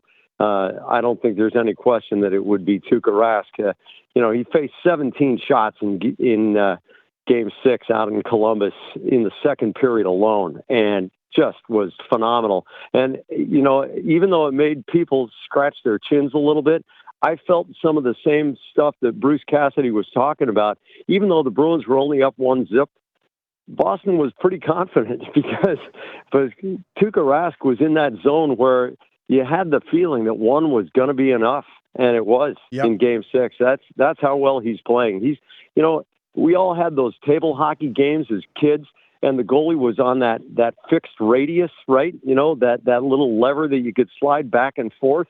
And when he's on his game, he's like that little mechanical goalie. The puck hits him, and you think to himself, wow, that wasn't that spectacular a save most of the time. But he's always in such good position when he's in his groove. He's on his angle so well. There's so little to shoot at. But in addition to that, over the last couple of series, he's been making ridiculous reflex saves. So that's the combination you want in your goaltender when you get deep into the playoffs. Jack, I'll ask you another question about home ice, but with this question, it's on the other team. How imperative is it, do you think, for the Bruins to, win Game 1 and keep home ice advantage through the first 2 games? Because Carolina, what's going on with this team? I mean, they're never here. Their fans are going ballistic over what's happening right now, and that is a buzzsaw to walk into, and those fans are going nuts, and they are undefeated at home so far in the playoffs. No question that teams get really energized by the roar of their fans and the shaking of their floor at home venues. But the Bruins have proven that they can win on the road. And if you go back to 2011, which is obviously the reference point for all Bruins fans because it's the last time they won the Cup, they went down 0-2 in the first round, losing both home games against Montreal. And then they went to Montreal, which at that time, there was no tougher place to play than Bell Center, and it's still not easy. But they went up there and they found a way to even the series. So, at this point, the teams that are still standing are so good and capable of so much that even though the home crowd can boost a good start for a home team, the game's not over till the final siren sounds. Other keys to the series, in your expert opinion? We were talking before you came on about this Boston power play so good and how they officiate and if they call it tight, too, if Carolina takes some penalties, if they stay out of the box. How about some other keys to the series? Other keys to the series are how well Carolina's defensemen engage in the offense. You're going to see defensemen at the front of odd man rushes if that opportunity presents itself to the Hurricanes. They attack as 5, they defend as 5. They're an accurate reflection of Rod Brind'Amour, the player, as Rod Brind'Amour is now the head coach. They are a really, really fit team and extremely hardworking. They shy from no confrontation. They can skate like crazy. And if it's an endurance test, they'll take anybody on. And, I would look for Carolina to have a strong 1 through 18 effort from all of their skaters, their defensemen to be very, very active, and they're going to be a tough out. Just because Carolina didn't knock people's socks off in the regular season doesn't mean they don't deserve to be here. They didn't get here on a fluke. They're a really, really good team. Spot on. They're going to drop the puck tonight at 8 o'clock Eastern right here on NESN, and you can catch Jack and color analyst Andy Brickley an hour before with the pre, and stay tuned after the game as well for an hour of the post. Follow Jack on Twitter. He is at Real Jack Edwards. Have a great call tonight, Jack. Thanks for the time. Thanks. I hope to be speaking to you guys in June. No doubt. You got it. Absolutely. Thank you. Got it. So here's what happened. So Jeff Davis made it $1.30. The series priced $1.35. He said he thought McAvoy was going to get a multiple game suspension. That's one of the reasons he was low on that. And then they got up to $165, and now it's at $155 at the Westgate with the series price. I like under 5.5 tonight. I'm probably Mrazek. He's back at practice. I imagine he goes in Game 1. But good question too about the Carolina's so good at home.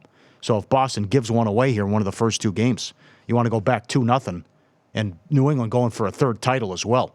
Red Sox, Patriots, Bruins. I'll give you more on that. I mean, the Hurricanes have been so hot, they have actually killing people at home. They've won 8 out of their last 9 games. They were down 0-2 to the Capitals, and since that time, they've lost 1 game. That's it. They swept the Islanders, and they took care of 4 of the last 5 against the Caps. And there's this good observation from Jeff Fogel, vsin.com.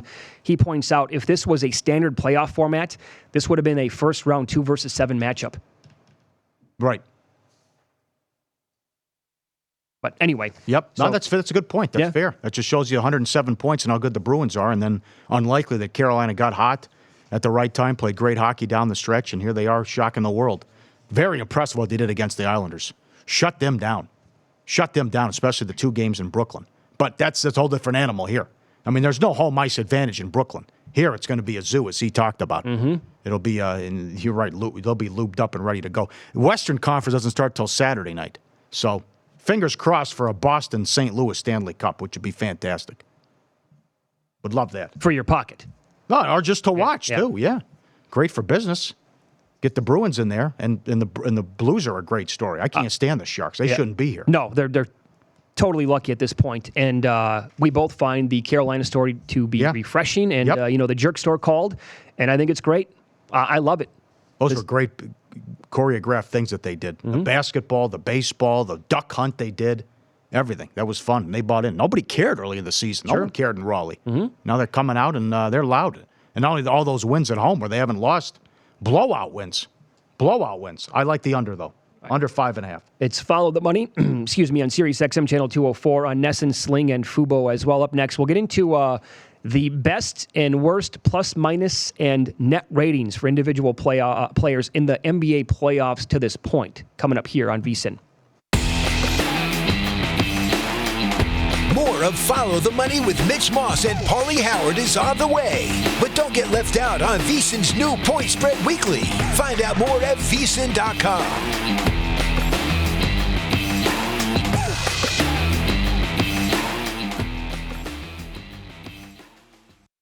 If you didn't catch VSiN last week, here's some of what you missed. But now you are ready and putting props up for next year's 2020 draft. Why?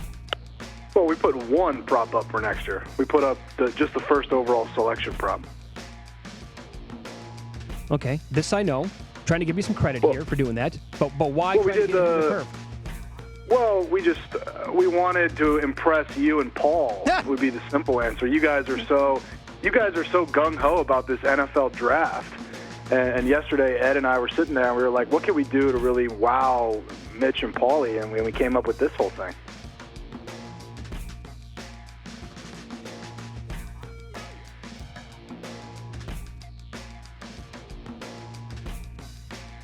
You were telling us these stories, and Todd is if nothing else, is a fountain of great stories. So you in 1998, if I have the year correct? 1998, the summer of 90, I was living in Manhattan in the Upper West Side, and I decided that I wasn't working at the time. I don't know, I was like in between jobs or something, and I decided I wanted to go to Vegas and bet baseball all summer. So I packed my rollerblades, and I came out to Vegas. Which is what you did back then. Yes, I used to rollerblade. So, you had to get the best line, and, in the baseball games. So what I would do is I would rollerblade from one casino to the next.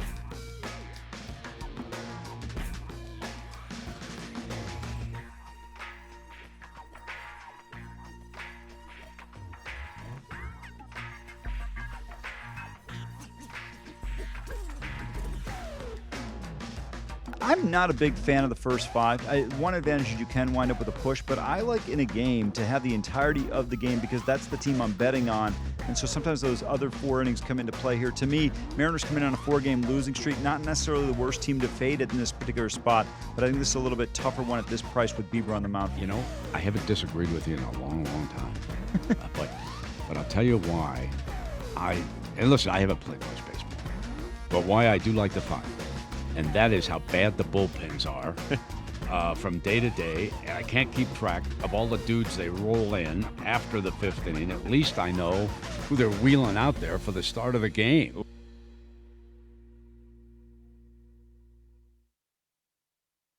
Your search is over. You found Follow the Money with Mitch Moss and Pauly Howard on SiriusXM 204.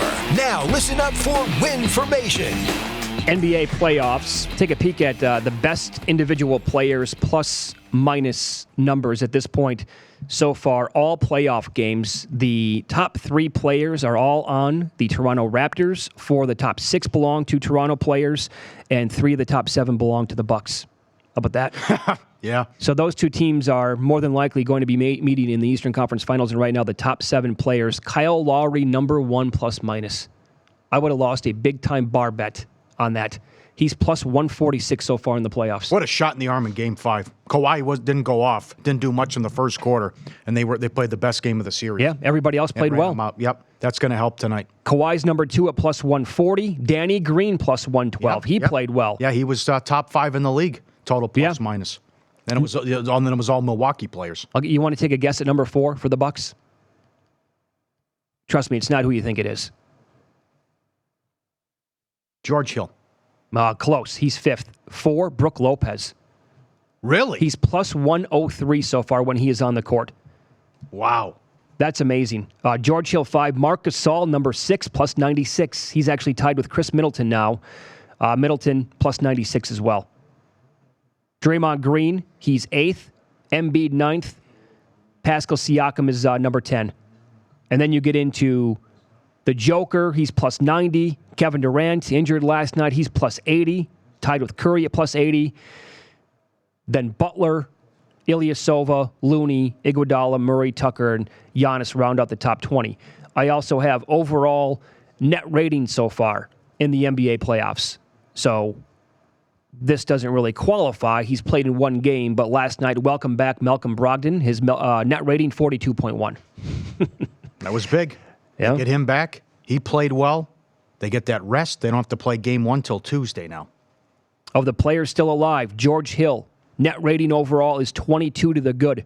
Ilyasova, 21.6. Kyle Lowry, 19.3. Middleton to get at 19. Kawhi's 18.9. You can catch the theme here. It's all Bucks and it's all Raptors. Just sad. It's just sad what happened last year. And shame on me. I should have had more money on it. It made sense. You have the best player in the NBA who can get to the basket anytime he wants, surround him with shooters. And that's exactly what they did. Ilyasova, Lopez, bringing in Mirotic late was a nice move. Brogdon's 40% from 3. Bledsoe's having a hell of a year. Mm-hmm. Depth. So many guys at Connaughton. There's another one. Who was it on Hill's our show? Been fantastic. Yesterday, somebody said to us, I believe, that they really preferred the Bellinelli, Ilyasova Sixers team last year to this year's version. I would totally agree with that. And they had the shooters a year ago. No Jimmy Butler, but I like this team better. They're just not getting it done and making shots. And they have no depth. Is the only Well, the bench has been okay though. The bench has outplayed Toronto until Game 5. I mean, they blew their opportunity in Game 4. You're up 2-1. The building's on fire. Embiid was great, and then the guy gets sick. I know Doug Kazarian, ESPN. He was tweeting about this early on. I think it was when the Sixers had a 2-1 lead, and he pointed out on Twitter. He's like, over the last couple of years, we really were duped by the Raptors. They never were that good of a team before they had Kawhi. Yeah, 59 wins in the regular season, led by DeRozan, Lowry, and caught up in the moment potentially. But when you see what those teams did in the postseason, like last year, they had diapers. Get them all Huggies to wear. A 4-game sweep at home to the hands of and after they lost Game 1, they had no prayer. DeRozan's on the bench the whole time. More on these games coming up tonight. Can't wait. See if we can get a Game 7. Certainly, you got to like Houston's chances to force a Game 7 tomorrow. We'll do this in an hour with Nick Bogdanovich, Director of Trading with William Hill. So he made the bet at William Hill, the guy who bet Tiger to win the Masters, $1.2 million. He's back. Yesterday, he put $100,000 to win $10 million. The opposite of what the guy did at Caesars with the you won't win a Grand Slam. $20,000 to win $20. $100,000 to win $10 million. Same book, SLS. Tiger will win the next 3 majors and complete the Grand Slam. As Jeff Fogel from VSiN points out, one of the worst bets you're ever going to see. Oh, yeah. The rollover is equivalent like 600 to 1 odds if he did the rollover. So that $1.19 million with this guy, it's not going to last very long. No. He's making decisions like this? No. Are you kidding me? It's one of the worst bets. He's right. It's one of the dumbest bets you can ever make. 100,000 overall. And some of the quotes, by the way, from the guy, he's adamant about it, that his first ever bet was, in fact, when he put 85,000 on Tiger. What is he doing? Todd Dewey here had it in the RJ here. 100,000. Here's a couple of the quotes. This has kind of been my thinking since last year, that he would win the Masters, but that would be just the beginning to win the Grand Slam. I have the same sort of feeling as before. So he's going to go and bet 100,000 with the gut. I love it. I have a feeling you're going to, you can light that ticket on fire next week. Mm-hmm. That's a coaster. He was Does the wife, girlfriend have any say? Conflicting reports about whether they're married or not, but does she have any say? Well, I mean, this is a bad move, honey. With his history, I would say no. She has no say. Well, sure, yeah. Horrible. All right. So he was asked again if that bet on Tiger originally was his first bet ever. He said, absolutely. First bet ever in my life. I'd never done fantasy leagues or brackets. Hold on a second here. My BS detector is going to go off again. You've never filled out a March Madness bracket in your entire life, and you're 39 years old, and on a whim, your gut said go put 85,000 on Tiger to win the Masters this year? It appears he's Pinocchio. I mean, this guy, a lot of stuff doesn't check out. But, I agree with David Purdum's comment, too. You win a big bet. Yeah, you remain anonymous, but everyone digs into your past and it finds out he's not a good guy. A little bit more here. Aducci continued. It was what I figured I could afford to lose to continue living the same life I'd been. I really thought it was... Oh, my God. I don't get the whole thing. I'm in debt at Christmas, because of Christmas. I sold Amazon stock to make the bet. The girl signs off on it. Well, Paul, I don't understand. He told Todd Dewey, I really thought it was a solid investment, though everyone said I was crazy. Yeah, you are crazy. And he said, this is my second bet ever. I don't plan on now getting into this. Sure, yeah. Hook, line, and sinker, Johnny. $100,000. I'm not doing. Trust me on this, guys. I'm going to be okay. I'm not going to have a problem. Just let me, give me 100,000 to go put on this guy to win the Grand Slam.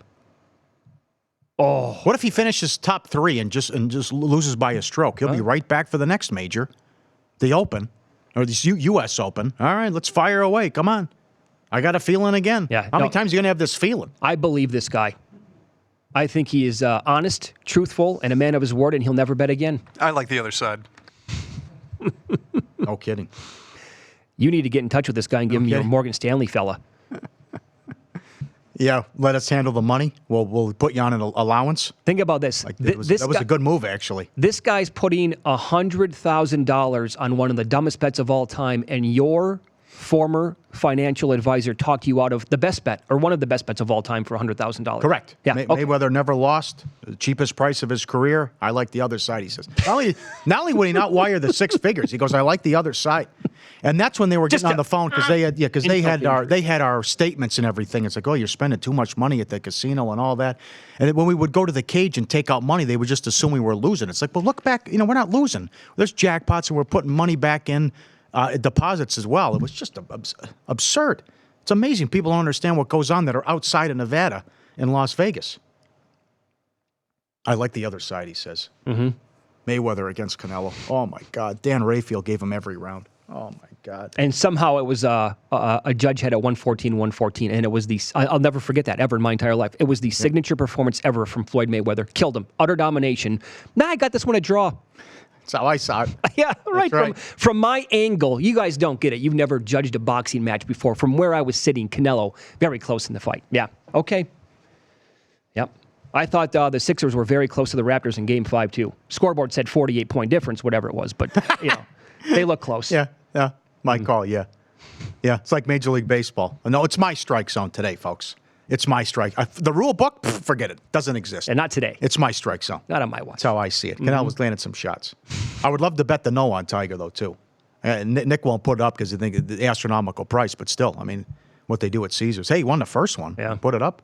Put it up. This guy driving the price down. They get $10 million. $10 million liability. I can't wait to hear the story from Nick. What the guy wants to do what? For how much? All right, I got to get the CEO on the phone, but... Yeah, this should be pretty easy. 2-second phone call. Yeah, approve him, please, right now. You want more? Give you more. But he's not the only one. He said that opened 150 to 1. It's not. They're betting that nonstop. It's the same Tiger thing. Kool-Aid. Hey, the Tony Romo stuff over at the Westgate, right? They have multiple bets. I think the ticket count or the money count on Tony Romo is higher than any other player in this Byron Nelson this week. Again. And Jay Kornegay's like, can we move it to 11,000 to 1, please? Again, I have a lot of great lines. That's my favorite one. People bet what they want to see, not what's going to happen. Take a shot here. Why not? Yeah. Could come in. And it was a great story, and I can't believe he did it. And I wrote him off just like a lot of other people, but he had gone over a decade without 11 winning, years without winning a major. Mm-hmm. And he finally, full marks to him, but let's be honest, the other guys vomited on themselves down in the back nine on the Masters too. Right, yep.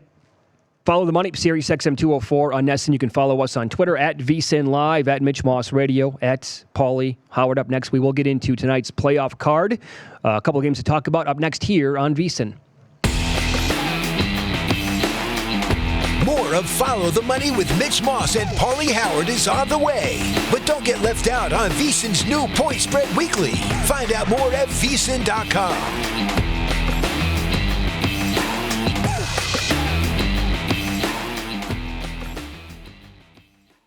If you didn't catch VSiN last week, here's some of what you missed. And they ran an op-ed asking if Holzhauer was a menace to the show. If he's the worst thing that Jeopardy's had, and is this ruining? What? Yeah. Washington Post op-ed. You can look it up. And James quickly tweeted back to them, "I always dreamed of working in an MLB front office and ruining baseball, but I have to settle for ruining Jeopardy instead." I have to believe. Well, how is he ruining Jeopardy, Fred? More people are talking about Jeopardy right now than I can remember. The ratings are up. Yeah. When was the last time anyone talked about Jeopardy? Never. Until he came on. No, last time was Ken Jennings. Yeah.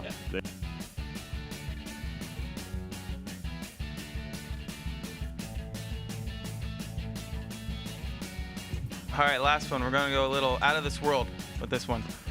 Matt's favorite sport. Would you rather have Liverpool to win the Premier League, which is not Jorge's favorite team? You're going against Jorge's favorite team there. Or you can actually bet this globally. Will a human set foot on Mars by 2025? Plus 275. I'm going to go with the Mars option. Because we've been pretty close to getting there already. So give me the 3-1 on Mars. Yeah, what happened with Matt Damon in that one movie? Right? Didn't he grow crops there? It can happen. All by himself, just one guy. I'll go with the human will set foot on Mars by 2025. Why not? That's only 6 years from now. Isn't that insane?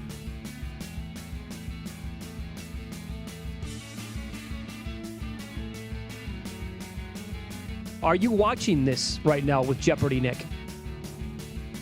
I watched the one last night. Both contested. Even the girl was a pretty good player, but the guy on the right was really good. So, yeah, that was a good one. What do you think when it dies down and he finally loses? Are you going to be? What do you think if he shows up and has a big account and wants to bet in play? You're like, you're a pretty sharp guy. I don't know if I want to take your action. Well, my question is, if he shows up at the counter, will he say, "Give me the Spurs for 200"? Is that what he says? Give me the Spurs for 400. Give me the Spurs for 600.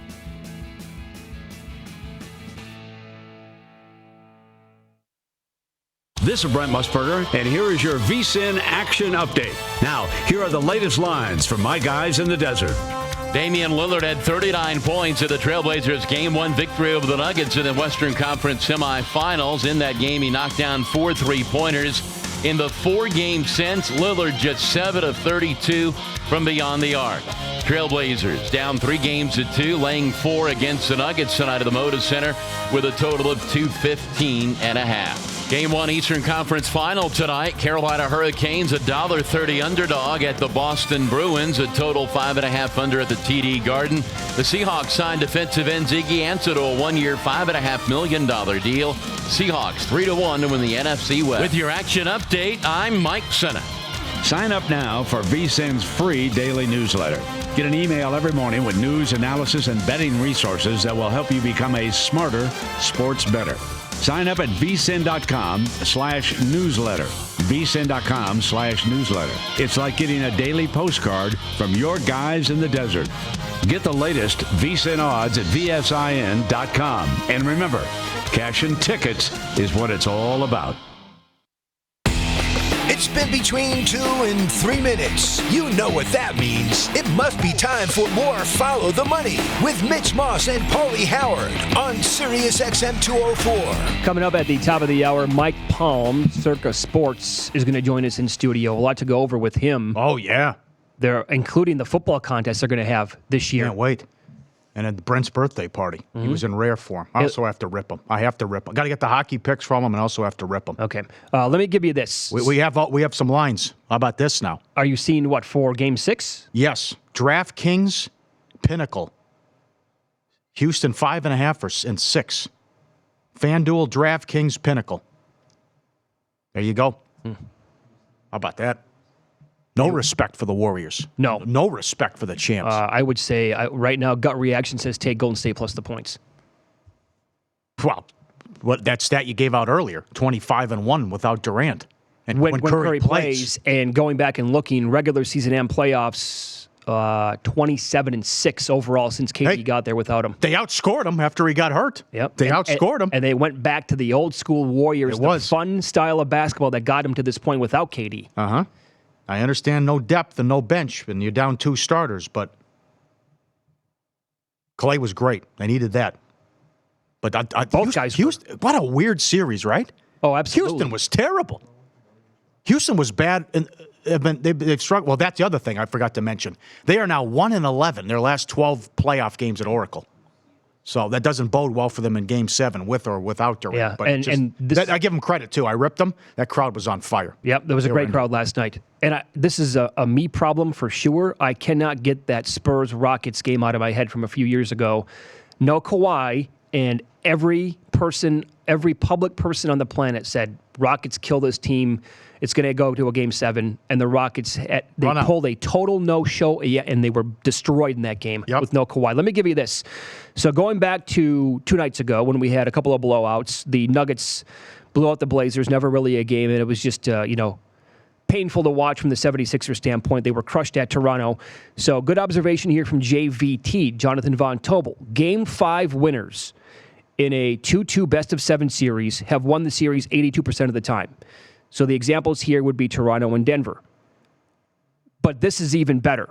All teams that won Game 5 of a 2-2 series by at least 23 points have won the series.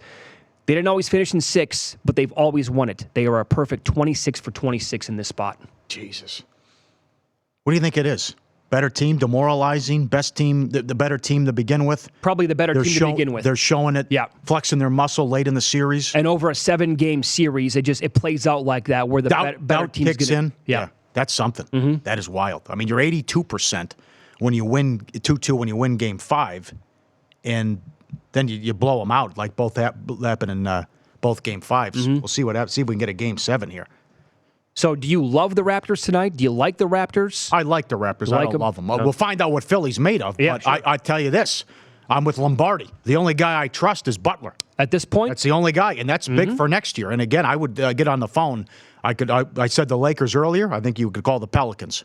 We want Anthony Davis. If this goes sideways, big changes in Boston coming, big changes in Philly coming if they lose. Mm-hmm. And we've talked about for 2 months now. These are so important. The loser of these 2 series, the changes you're going to see to the roster. Well, there's no way Boston can remain the same. Oh, you got it. And I'll tell you this, too. The idea of Anthony Davis actually going to Philadelphia in a trade for Ben Simmons, I love it. I'm also one of the few guys, I think, that believed in Cousins and Anthony Davis working out in New Orleans, and it did until Cousins got hurt. It did. Uh-huh. Now, the other thing was we talked about, and it worked out, but you have to watch. It was a problem in the first 4 games. Can they survive? Well, 3 was bad. Can they survive when Kawhi's on the bench? It was a disaster, hideous numbers in the playoffs when Superman has gone to the bench. But the supporting cast actually played well. Gasol was huge, going to that big lineup, playing Gasol and Ibaka at the same time. But listen, they were fantastic. The other thing, Philadelphia was terrible. Mm-hmm. Harris missing wide open threes, corner threes, wide open looks. Redick did nothing. He had 3 points. Simmons has stunk the last 4 games. Embiid's been sick. After his Superman performance in Game 3, he's disappeared. And the other thing, this could work against him. That's a tough crowd. They will turn on them if they come out flat again. 100%. Season on the line, collect the jerseys. If they lose, that crowd will turn on them. If they get off to a slow start and they're stinking up the joint too.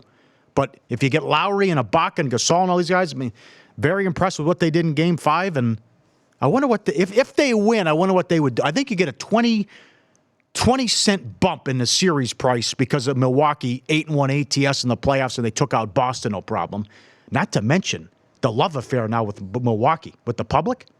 They're covering every game. Oh, everybody's going to be on that team. And that series price against Boston went from $220 to $360. Right. So that might go up to $280 or so if that's the Eastern Conference Finals against Toronto. Well, I'll tell you, if this goes 7 games, if the Sixers win tonight and the Raptors, for example, would win a close game, Game 7 at home, that would help out Milwaukee. You got to love them with the short turnaround. But that, and also people are going to bet what they saw last, and that would make every single person then in the public on Milwaukee at that time. Right. I mean, it comes down to Embiid's health, too. And so until I never thought we'd see a pro athlete being sick. They miss a game from time to time. I'd say, I'm sick, I can't play. But it's like, okay, you get a shot, you see the doctor, you get some medicine, you're right back out there. Yeah. 4 days in a row. Multiple games. Game 2, upset stomach. Sick Game 4, Game 5, respiratory illness. Terrible, and just miserable out there. Just look on his face, and I got to see his status. Who's to say he's even going to be 70%? Yeah, that's the big thing for me, actually, before I would get involved in this. Although, assuming, okay, and this is, if we knew right now we got news, he's going to be 100%, I would look at Sixers first quarter and for the first half. Sixers have actually, both teams have been really good offensively. In fact, in the playoffs in this round, Raptors are number 2 offensive efficiency. Sixers right behind them at number 2. I expect it to be a close first quarter if he's healthy. But you ever worked with a guy or met a guy that just has a lingering cough? Doesn't even smoke, but just has like a cough for like 3-4 months. Won't go away. He won't go to the doctor. Yeah, this is like Embiid. Oh, shake it off. Yeah, I'm Mr. Tough Guy here. Okay, yeah, sure, thanks. That feels like Embiid. I don't get it. Neither do I. 4 of the 5 games have gone under, and you got 213.5 tonight. See what Portland's made of? Also, season on the line's been a great series. They're laying 4, but you're seeing the bigs, and you're seeing also these young athletes that the Nuggets have and throwing at Lillard, because Lillard said he's exhausted. Also, has got to go through the pick and roll and what they're doing to him offensively, throwing guys at him. Harris has played well, but Millsap has been huge. Millsap's been a beast here lately. Joker's been phenomenal. The last time Portland won a 7-game series was 1990. I read that today. Oh, unbelievable. But they've never won a series when they've been down 3-2. Denver trying to exorcise the demons. Milwaukee ended their drought. Conference finals first time since 2001. Denver hasn't made it in 10 years when they had the Billups-Melo team. But Cantor, go with Ramadan and fasting. What is it, sun up, sundown, whatever. He only had 9 points. He struggled against Jokic, but Jokic, you're just seeing, though, that this is a talented team. And I know the lack of playoff experience, and they went through some growing pains against San Antonio. That was a great performance in Game 5. And they already won at Portland. And the other game, they blew. They lost. They're up 4 late in one of the overtimes. Right. 3 of the overtimes, they have the ball with a chance to win, and they couldn't get a good look. So Denver's a better team, and we're just seeing that Portland was a great story, but Lillard was Superman against OKC, and I agree with Gil. It's like, you look at the shot attempts, and he hasn't been his usual self in being aggressive. And the other key to the series we said before it started, Aminu, Harkless, these guys aren't doing anything. Sure. And they're begging Aminu to shoot. This is something, too, that it's been my fault because I've been expecting Dame to drop 40 at any point. He had a great Game 1, but since then, it hasn't been the same guy that we saw in the Oklahoma City series. And is it possible that he just put so much, reading that story again with Chris Haynes from Yahoo Sports, it was awesome, recapping what took place in the 5th game of that series. He wanted to eliminate, and evidently, like inside, he must just hate Westbrook, George, and the Thunder. And he could not wait to take care of that team. And he did, and now it's just like coming down from a high. And then Game 1, he was awesome. There was a carryover effect for that. But since then, it's like, Dame, like you're going to be an MVP candidate next year. Can you go for 35 tonight? Is that possible? Am I asking too much? Points in the paint, 66-44. Beat him on the boards early, killed him in the paint. Joker had 25 and 19. Millsap had 24. Murray was penetrating and getting to the rack anytime he wanted. He had 18. How about these now? Aminu, minus 22. McCollum, 25. Lillard, minus 22. Oh, yikes. Aminu, 1 of 8, 3 points. Harkless, 5 points. Cantor, 2 of 9. 7 points. You know, the only reason they had that lead in Game 4 was because Curry went off in the first half, and a lot of that happened while Lillard was on the bench. So tough call. Again, you got to go over. These teams are 8-1 to the over, head-to-head so far on the season. And they're really not. I mean, there was an adjustment early on in the series, and we had one low-scoring game, but still, it's right in that neighborhood, Paul, where it's 2-15 again today. Played 9 times already, like you said. Okay, all right. So both those games are going on. We talked about Game 1 tonight, Boston and Carolina, NHL. Carolina, they've won 8 of their last 9 games. Great story. Yep. But the Bruins are the highest power-rated team remaining in the playoffs, the best team yet, and Rask has been a machine so far. They should win tonight. I mean, considering what Columbus did when they were off and they were flat, the Islanders had that long layoff and they got shut out, although they played well defensively, but they didn't score in that game. But the Bruins coming right back, and they're at home, the Bruins should win. Now, to your point, though, it's, you know, a little bit of, you got some issues. You lose one of these games at home because Carolina hasn't lost at home. They're killing people. Tough place to play. But 30-cent move on the Bruins for the series price. And then it came, opened 135 up to 165, and now back down. It's settled at the 155 range. Little buyback on Carolina. One more note, by the way. I wanted to get to this in the Blazers-Nuggets discussion. I'm looking at, in this round of the playoffs alone, the net rating overall, Damian Lillard ranks 60th. He is at a -7 net rating. Has not been an overall great series for him this time around. All right, follow the money on SiriusXM channel 204, NESN, Sling Fubo as well. We will recap what took place last night with Win Some, Lose Some, and we'll play you the audio, an all-time no-no from an announcer during a game. That's coming up next. More of Follow the Money with Mitch Moss and Pauly Howard is on the way. But don't get left out on VSiN's new Point Spread Weekly. Find out more at VSiN.com.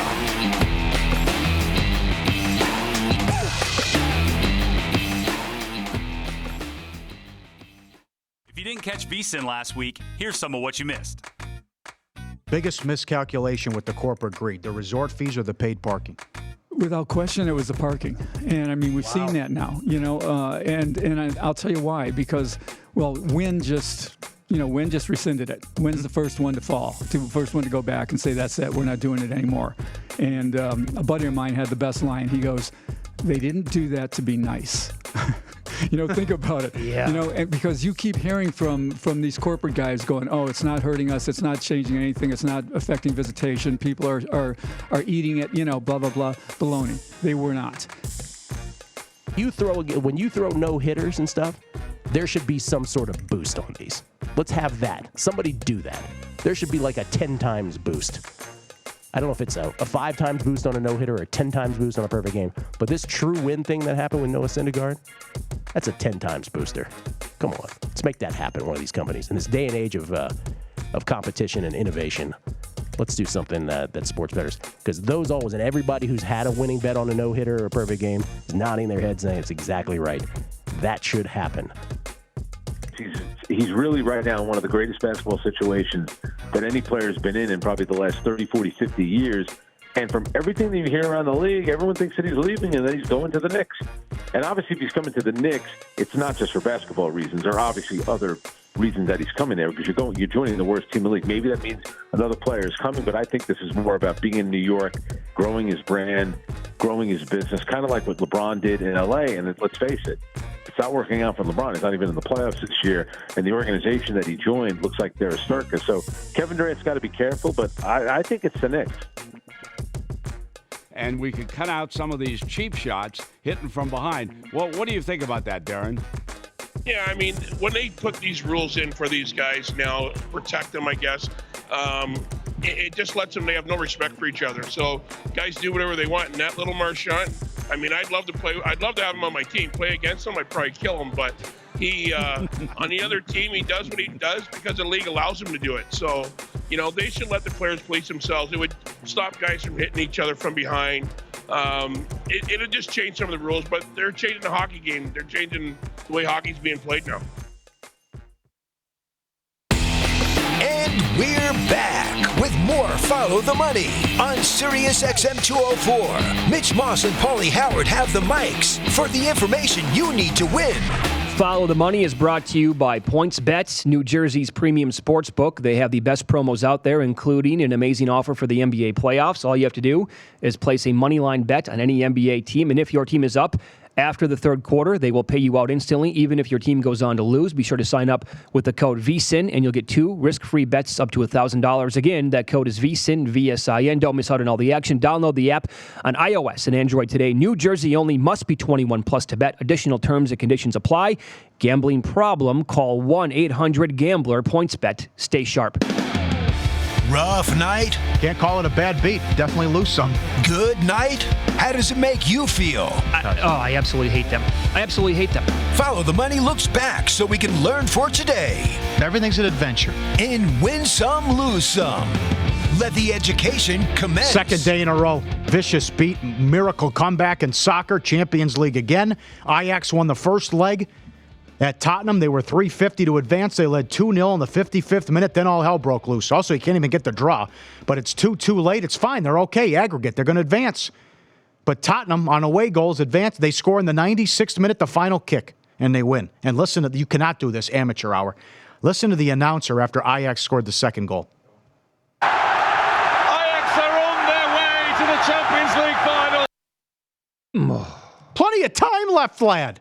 Come on. What are you doing? Well, it's not like big comebacks ever happen in soccer. Yes, considering what just happened the day before. Right. 4-0 Liverpool. Jesus. It was the 55th minute. Still, I mean, it's 22-1 in play.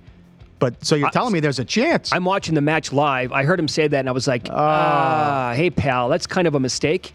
But then he also, See Steve Nash get emotional? Yeah, he's a Tottenham supporter. You get emotional in the... I missed that part. Afterwards, yeah. White Sox, plus the run and a half. Ramirez, first ever walk-off homer. Bottom of the ninth, guy on second, one out. Just keep it in the park, right? Gone. 2-run shot, 5-3 final. Pirates $1.20.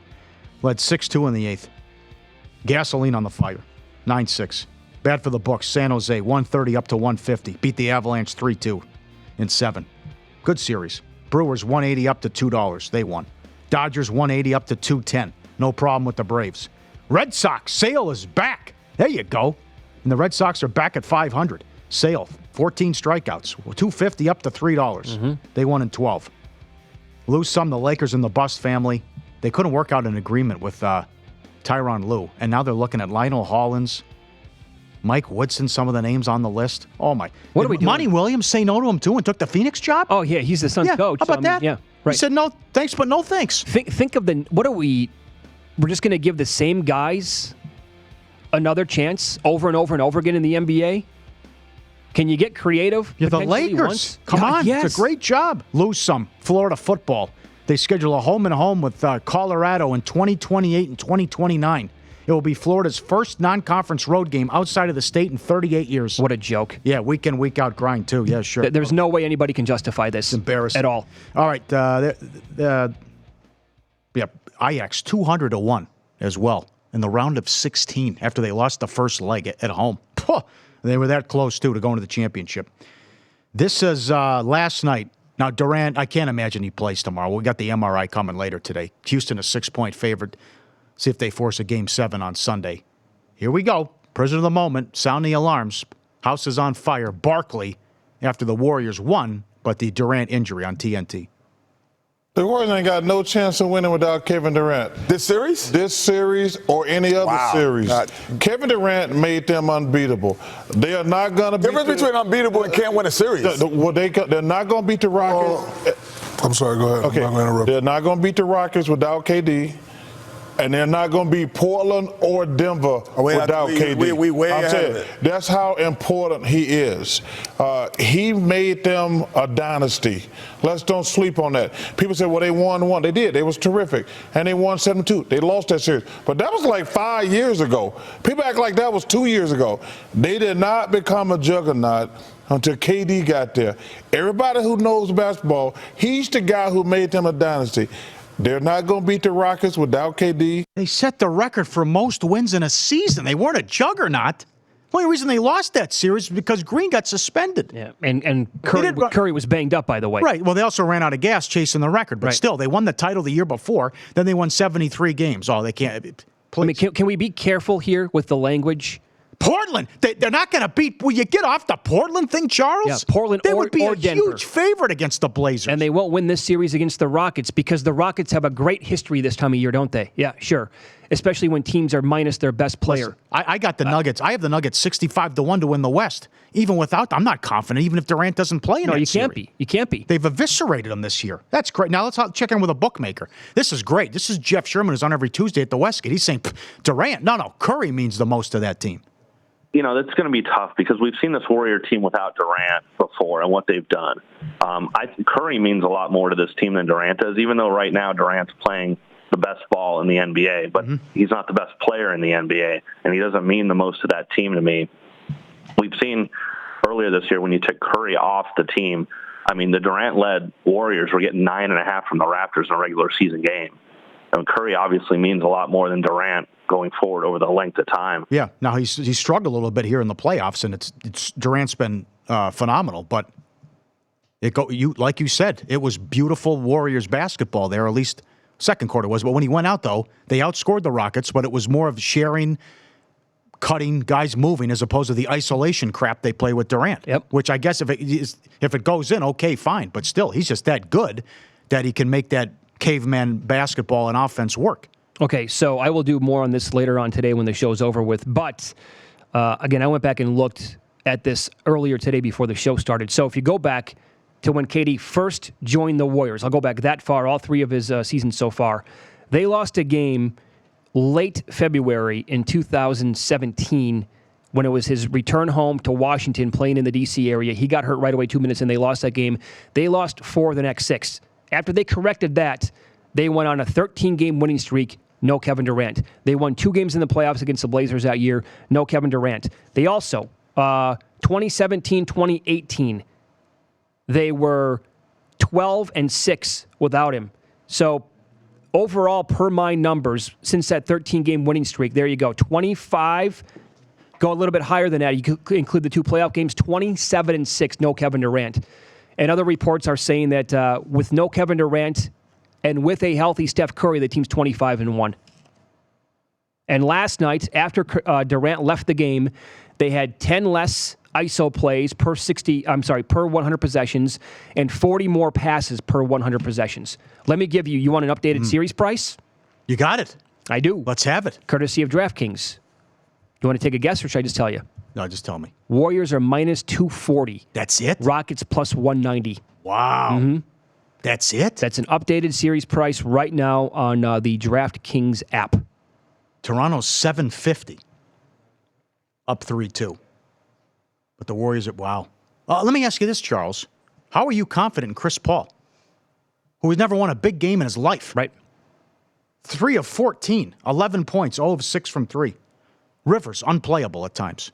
Capella, tough series for him. If they don't let Tucker go bananas on the boards like they did last night, it has been a strange series. But going back, I mean, Game 3, season on the line, got to have it, overtime. I mean, you don't think this guys will use this as fire as well, or fuel as well? Oh, we don't have a shot now. We can. They won 73 games. Yeah. You want to trust former analysts right now? I mean, Paul Pierce, it's over with after Game 1. And for Charles to say they have no chance to win anything without Kevin, no chance? Portland. Watch the game. What are we doing here? We're watching the hockey playoffs, Charles. Yeah.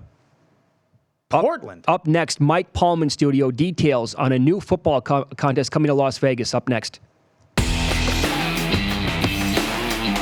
More of Follow the Money with Mitch Moss and Pauly Howard is on the way. But don't get left out on VSiN's new Point Spread Weekly. Find out more at VSiN.com.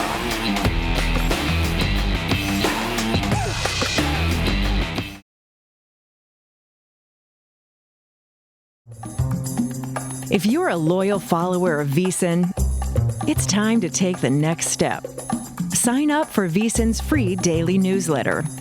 You'll get an email every single morning with news, analysis, and betting resources to help you improve your handicapping.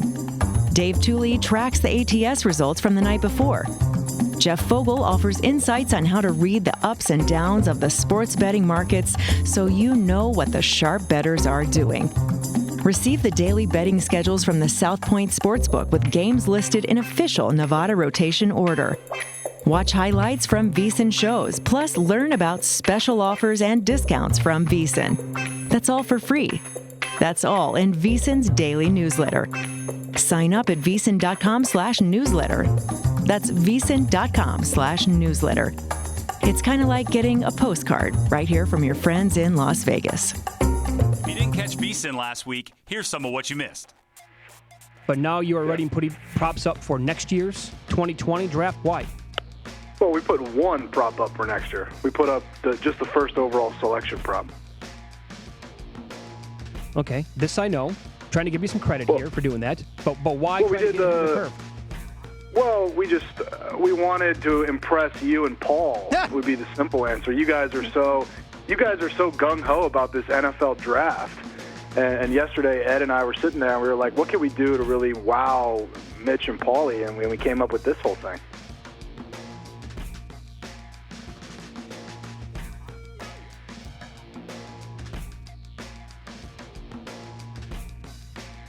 You were telling us these stories, and Todd is if nothing else, is a fountain of great stories. So you in 1998, if I have the year correct? 1998, the summer of 90, I was living in Manhattan in the Upper West Side, and I decided that I wasn't working at the time. I don't know, I was like in between jobs or something, and I decided I wanted to go to Vegas and bet baseball all summer. So I packed my rollerblades, and I came out to Vegas. Which is what you did back then. Yes, I used to rollerblade. So, you had to get the best line, and, in the baseball games. So what I would do is I would rollerblade from one casino to the next.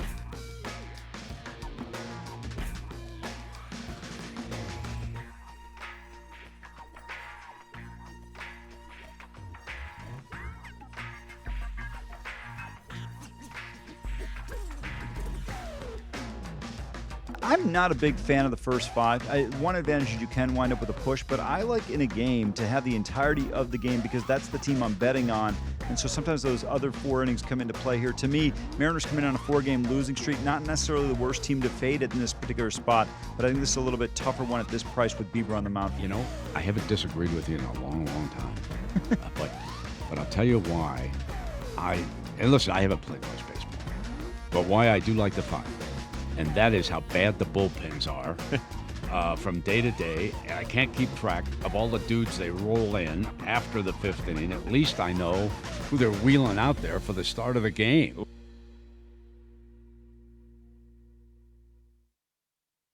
This is Brent Musburger, and here is your VSiN action update. Now, here are the latest lines from my guys in the desert. Bruins hosting the Carolina Hurricanes. Game 1 Eastern Conference Final tonight. Boston's Charlie McAvoy suspended 1 game for an illegal hit to the head of Columbus's Josh Anderson.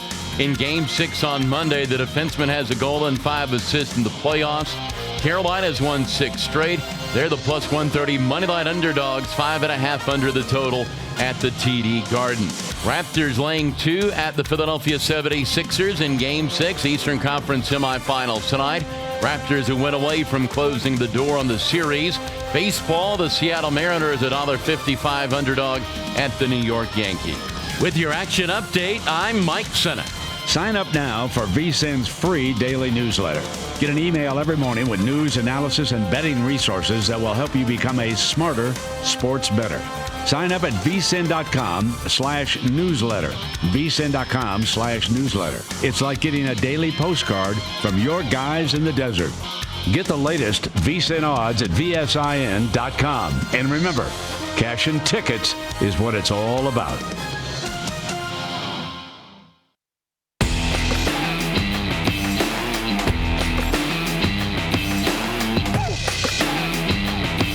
It's time to follow the money with Mitch Moss and Pauly Howard, only on the Vegas Stats and Information Network, SiriusXM Channel 204. It's good to have you on board, live in Vegas, South Point Sportsbook. Here you go, Thursdays with the Pulminator. Mike Palm joins us in studio, VP of Active Content over at the D, downtown Las Vegas. Yep. Good to have you. In 15 minutes, We're going to tell you about an unheard of, unprecedented move for a Las Vegas sportsbook at the Circa on June 1st. Yeah, you're going to promotion. love this. Can't wait. How are wait you? for that. I'm great. I felt bad last week. Couldn't come in the studio. I was upset, but now we're all settled in the new house. We're like 4 blocks away over here. Joke. Boy, are you whipped. So it dawned on me as you're talking. I'm like, you couldn't come in? And you say, well, you work downtown, and you're a VP. You're a big guy, head honcho over there. You work downtown, but your wife, you live right down the street here at the southern end of the strip. I mean, why would you? You got to. And then I'm talking to you at Brent's party. She calls all the shots. What kind of an outfit are you running? Why kind of a commute is that for you? Why would you're going to drive that long from the south part of town all the way to the north part? Well, the commute is short now for Wiesn. I mean, I spend more miles traveling to Wiesn from Summerlin. We were wasting a lot of gas. Get out of here. You're always at the D. That's crazy. Why's your wife calling the show? You should be living in Summerlin. I was on the edge yesterday. I drove at my lunch break, drove here, drove back. I mean, one palm reader, he direct messaged me on Twitter. He said, you better slow down or you're going to be on Wiesn more than Jeff Sherman. I mean. You already are. It's not even close. I don't know about that. That's debatable. He's on 3 shows a day sometimes. They get this. Well, if there's a golf tournament. Yeah, sure. Did you meet your wife on Match.com? Yeah, she doesn't admit it. She says we met on the street. It's too embarrassing. It's rather that she picked me up on the street. I don't think that's not. How is that embarrassing? For her, it is though. Why? She gets very upset with that story. I know. I couldn't get a straight answer from you. I'm asking him how'd you meet. I get a different answer from him. She's sitting right next to him. She's telling me something. No. I go, what the hell do I? She says, stop lying. She said, what are you talking? She told her mother that she met me on the street. She says, because that's more acceptable than having met online. Is that right? To her family, it's more acceptable. I know. And her sister, her middle sister, met her husband on the same thing online. Yeah, that's a sign of the time. You better off going to a bar? That's crazy. It's humiliating, she says. It's humiliating. She's out to lunch. That's the way people operate in 2019. I mean, if you met her on Bumble or something like that, I'd be like, okay, Mike, No, Match.com. Yeah, okay. Mm-hmm. Where'd you go on the first date? Match.com. We met for coffee at a Starbucks.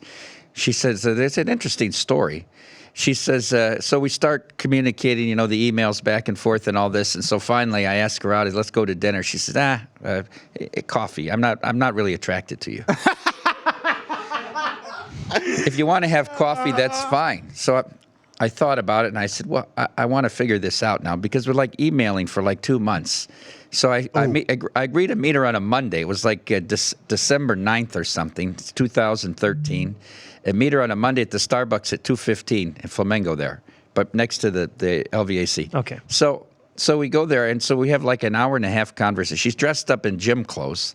Oh. That's her out because I got Zumba class at 7:30. So I gotta leave by 7:05. So we talk this and that. My woe is me story, divorced and da da da da da. So at the end, I said to her, I just have to ask you. What's the statement? I'm just not attracted to you. I could only see us as friends. She goes, well, I just say that to everybody so that the ones that are looking for a hookup, they're gone, done. It's just a little test. So that's a harsh test. Oh, interesting. I don't know, but it's probably a good policy for a woman if that's not what she's looking for. So if you stick around after that comment, which you did. Okay, all right. It's going to work out. I'm still not sure she's that attractive.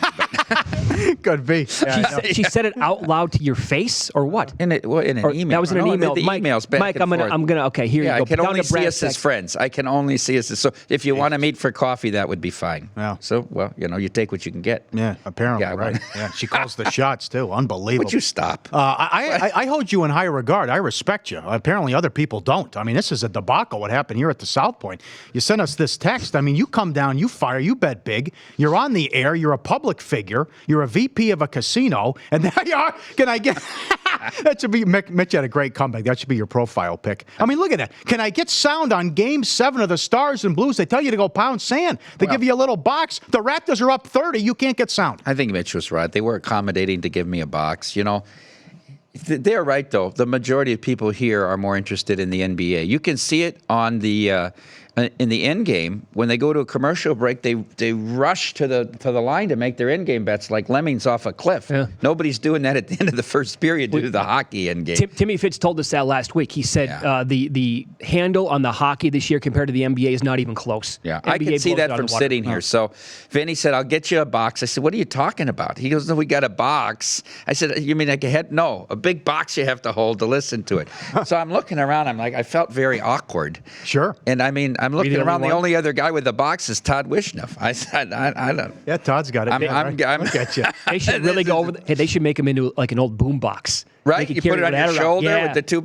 Jumping Jim Bronzell. It wasn't too bad. The thing is, though, you could turn it up loud enough to blow everybody else out around you. They wouldn't be able to hear the basketball. I mean, but anyhow, I wanted to stay to the end of the first period so I could make an end game wager on that, and we hit the under 5.5 end game at the end. Yeah, that's of the first, unfortunate. You're a big deal. Go in the back and watch it or something. Get the or go 4 blocks away and go to my house. You could do that too. Right? Yeah. I don't know. I don't get it. How about this? This is an epidemic. See, you don't get this at the D. I know people come down all the time that blows up on Twitter again with the act of content management. A friend of ours went to a, quote, sports bar last night. Game 7, and he also had the Warriors game going on. 20 TVs in the place. I don't understand. Fox News on multiple TVs. Yankees were on. Fox Sports 1 is on showing a fight from God knows when, and they had the Food Network on. Food Network. I get these and these tweets and these texts all the time. Yeah. I don't understand it. And I don't get the Fox News either. He had to ask for the hockey and the basketball. I got another one at a big casino here in town, local casino. It was 2 days ago. Baseball baseball games were on like almost every single TV. No Fox News or Weather Channel this spot. Couldn't find the hockey or the NBA. Are you kidding me? Can't find it. Couldn't find it.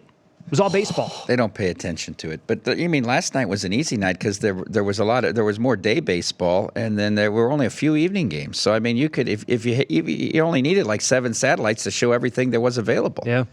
How live are you in the NHL playoffs right now? I'm live to the Blues. You got a mention on SportsCenter.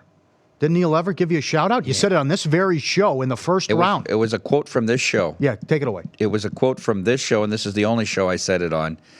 So he listens in the morning, too. I said during the first round that the Dallas would beat the Predators, the Blues were going to beat Winnipeg, and that they would meet in the second round, and the winner of that series will win the Cup. Mm-hmm. I still believe that. You stand by it? I think it's Boston and the Blues, and it'll be a hell of a final. But Boston's playing awful well. I'll tell you what, right now with the Sharks team, they are the luckiest team in all of sports right now. I said this in the first hour of the program. If any team has been playing with house money over the last couple of, it's this team. Again last night with the lucky breaks. Well, there's three that I saw, and I didn't watch the whole game. I kind of was in and out with because I was watching the basketball as well with the Golden State. But so there's the penalty. There's the time when Grubauer, who I don't know why he can't hold on to his stick, but his stick gets knocked away, and Couture clearly comes in right in front of the official and kicks it to the corner. And he doesn't have his stick for like 4 minutes, and they eventually take a penalty. They don't clear. They get a high stick called on Colorado for a 2-minute minor, and then there's a high stick right after they kill the penalty not called. And then I don't know. Technically, he was offsides there. It was a lazy change, and the goal should be disallowed. But they catch every break in the world there. But St. Louis is, just like Boston, a very good road team. And they're going to have to be able to match and win some games in St. Louis to stay with them. And I think the goaltending advantage is still huge here with Bennington over Jones. So, I would agree. I really like it. I see here they're 5-4 to win the Cup, the Blues. Could you believe Game 7? You ever see something like that? After the first period, the shots were 31-3. Yeah. In the second, it was if they would have lost that game, but you said Bishop's the man. That's the way Dallas plays. They play from the goal out, and they're going to try to not give up any goals. I give Jim Montgomery credit. He stood up after he said St. Louis was the better team, and they were. Mm-hmm. They dominated that game, and the goal. I mean, it kicks off the referee's skate, and I mean, dumb pass anyways. Yeah, why is he throwing it behind? Take it up the board. That was stupid. Let's go. I called cutesy play. It was a cutesy play. Yeah, I called Bishop the Jacksonville Jaguar defense. Yeah. Right. I mean, so they had to carry every single game over the last couple of years because Bortles wasn't going to give them anything. Mm-hmm. By the way, did you hear what he said? They're 5-4 here, the Blues. You know why that is, though? Well, because they got crushed in the future book because they kept them up too long. Yeah. So that's why they have to make it. They don't want to take any more bets on them. You see that ticket on Prop Swap? So, yeah, I saw. For $100,000? These guys had 250 to 1. Some guys got them at 300 to 1 at the height of it. To do that, you had to do it before Bennington even won a couple games. So Right. that's you know what I mean? Because as soon as they started going on that streak, it went down to 200 to 150 to 100 to 80 to 60 to 50 to 30. Yeah, I give you credit. You were the first guy to point that out about this kid's the real deal and watch out. First time I'm like, who is this guy? I told John, I go, who's this Mike Palmbeck hanging out with Derek Stevens? I don't know who this guy is. I don't want him on the show. And now Shot it down many times. I said, Paul, this Mike Palm sharp. We need to get him on. I don't want him on the show. Paul, many times over and over. No, he's going against our first periods. He's coming. Who is he's this my guy? best friend. I get that. Yeah, see this. Yeah. Shows up at the D 2-3 in the morning, bangs us for 8 dimes. I mean, he's loving it. It was fun. He's hanging out all the time on Diamo Takeout. I mean, I don't want him on the show. I think the quote was "F him." No. At the John, yeah. No. Definitely was. Right, yeah. Wow. I didn't know you. Definitely was. Wow. I didn't know you. Wow, I was in Rex Byers territory there. Oh, this guy changes his mind with the win. So you better be careful. That's all I'm telling moody. you. Yeah, I'm moody. I'm moody. That can. Where was I? Okay, so what? You called that earlier about Bennington too, about the run they're on too. But now, how about Boston's only $1.55. Game 1 tonight. I like the under 5.5. Brindamore, not saying who's going to play in goal, but how do you see this series? I'm shocked this game's 5.5. I think this will be a lower scoring series than the West. I think the West will be higher scoring. I thought this would be a flat 5. I agree with you. Let me just say this. There's something interesting here that people really haven't pointed out. Do you know that the last time that Carolina beat the Bruins in regulation wearing a Carolina jersey was April of 2013?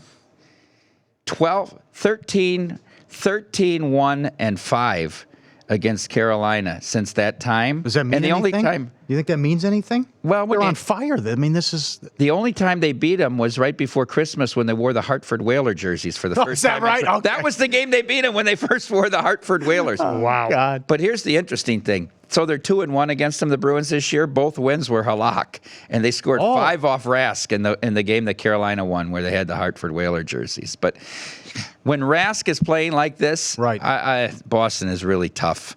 And I've been asking this question now for this whole break that they've been off. Who's he going to start in Game 1, Brindamore? Because I thought they played them as 1 and 1A all year, equals Mrazek. And then he decided to go with Mrazek, and it was the right decision. Right. But now McElhaney's playing great, too. So I think he goes back to Mrazek. I don't know why he's keeping it so close to the vest. Obviously, it's a groin injury. They don't tell you in hockey, lower body, upper body, this nonsense. It's a groin injury. But Amal Shaw said yesterday when I was on the edge, he thinks it's Boston in 5.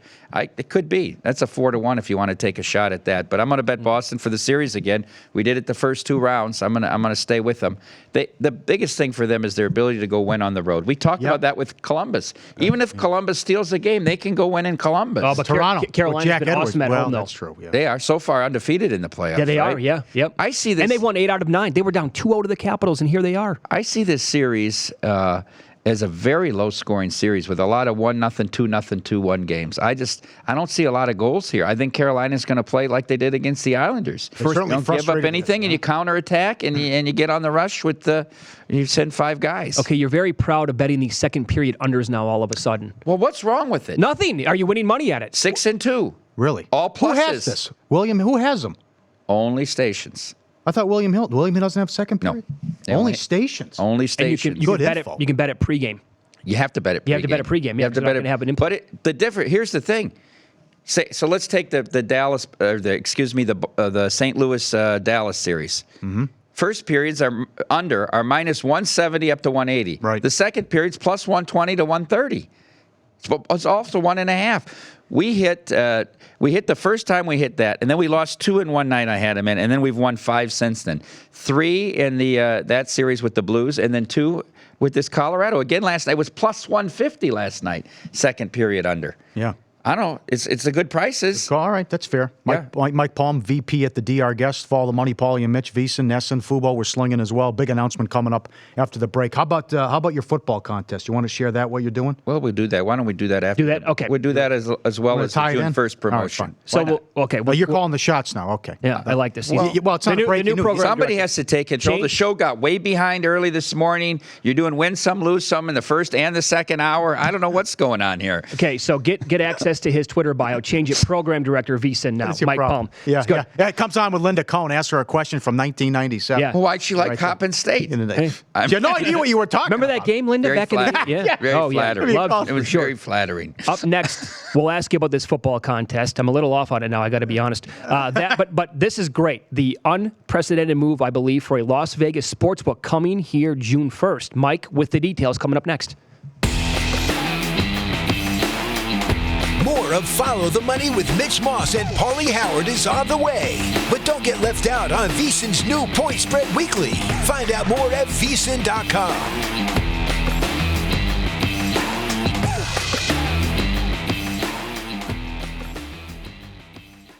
If you didn't catch VSiN last week, here's some of what you missed.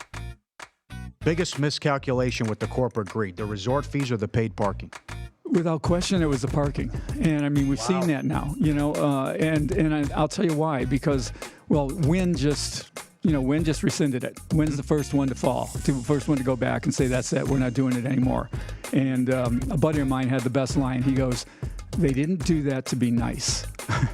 Think about it. Yeah. And because you keep hearing from these corporate guys going, "Oh, it's not hurting us. It's not changing anything. It's not affecting visitation. People are eating it. Blah blah blah." Baloney. They were not.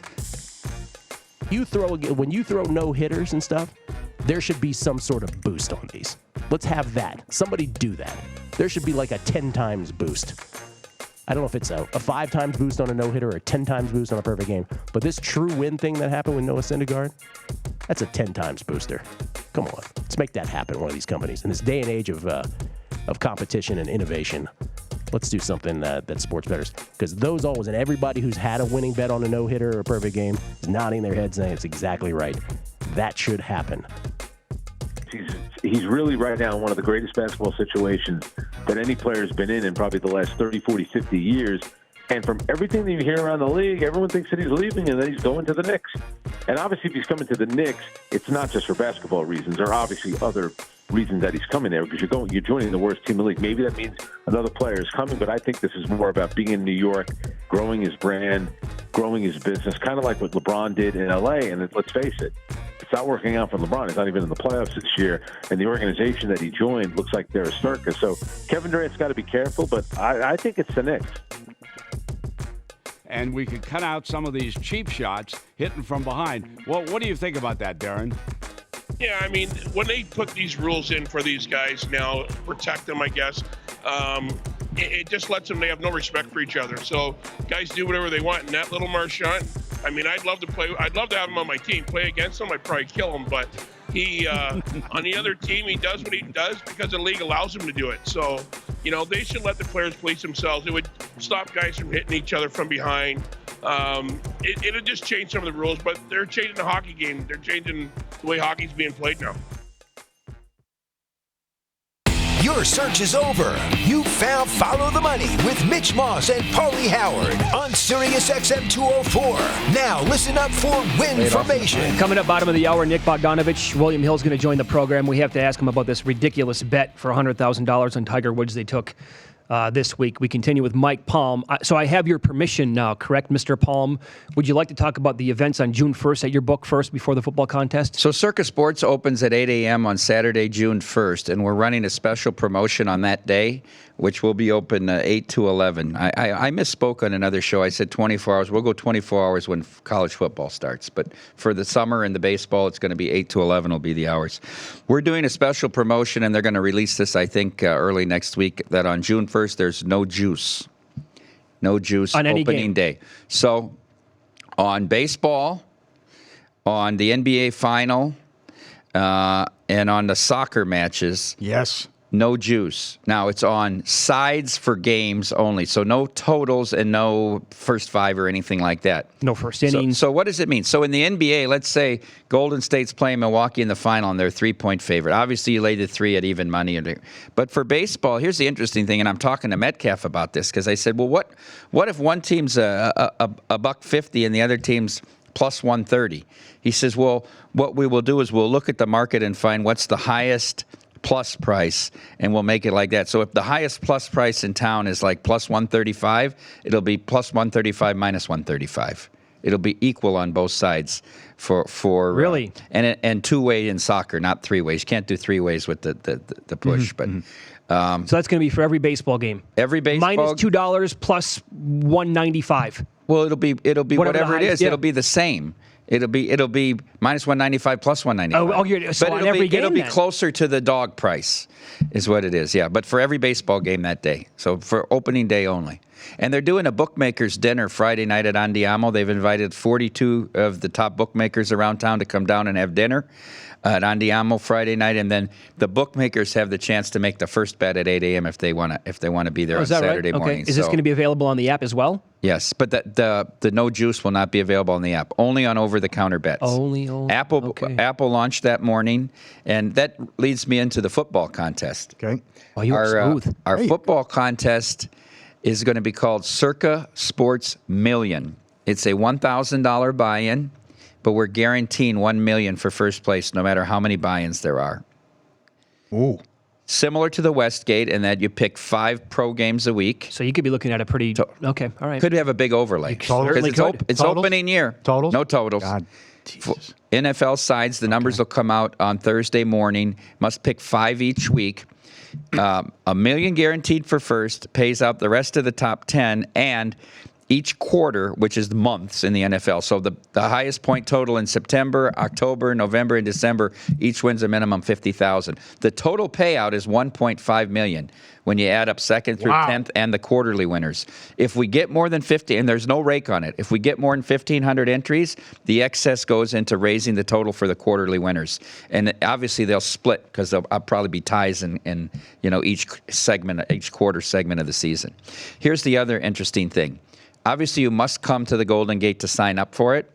After that, you can make your weekly picks on your app if you're in the state of Nevada. That's been passed. So for locals, or if you're living in Reno or whatever. Now, obviously, out-of-state people will still use the proxies like Maddie and Kelly and all that. So $1,000 entry. $1,000 entry, $1 million guarantee for first place. And it's 5 NFL games only sides per week. Per week, correct.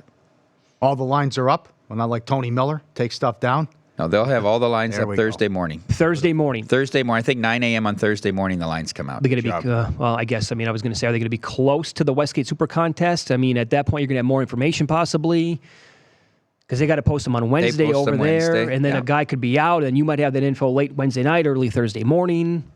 Could be a little different then. Could be. Yeah. There could be some differences.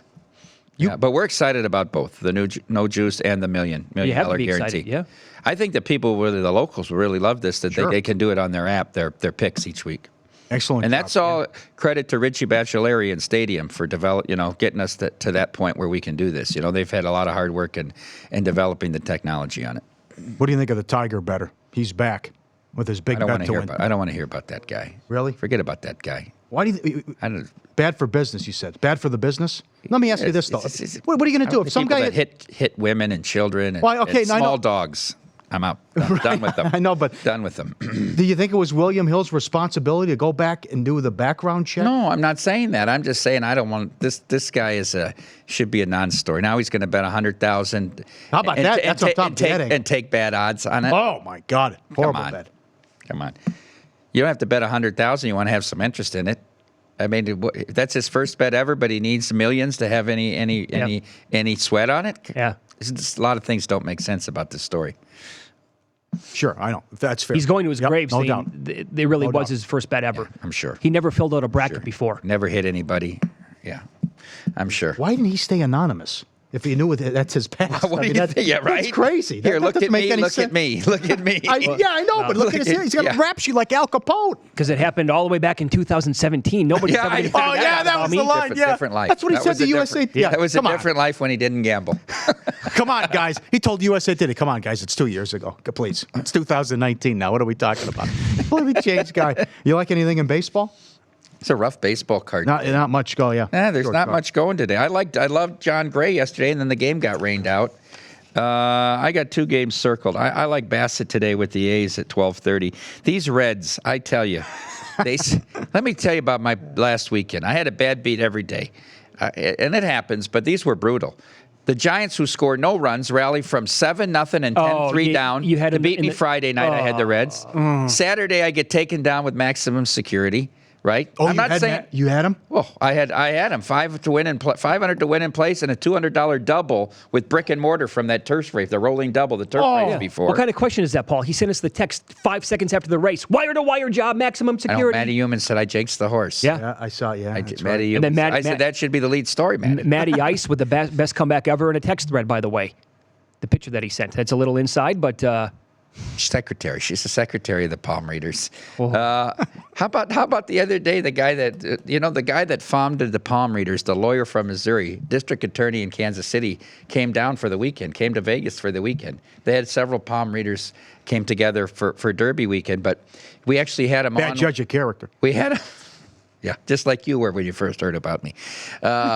We had him on Saturday morning with Matt Holt and Amal. So Amal went 0-3 his first day on the edge this week. So that kid posted the thing. Thanks for the lecture about discretion. Nice 0-3 day, Amal. Amal attacked him like he was me. Thought it was me. So how about 2 weeks ago when they had to bring the coroner in to carry out in a body bag? I had to text Amal. What are you attacking me? I'm not even involved in this. Oh. And then he deleted the tweet. I said, that's the poor kid from Missouri, the lawyer. Oh man.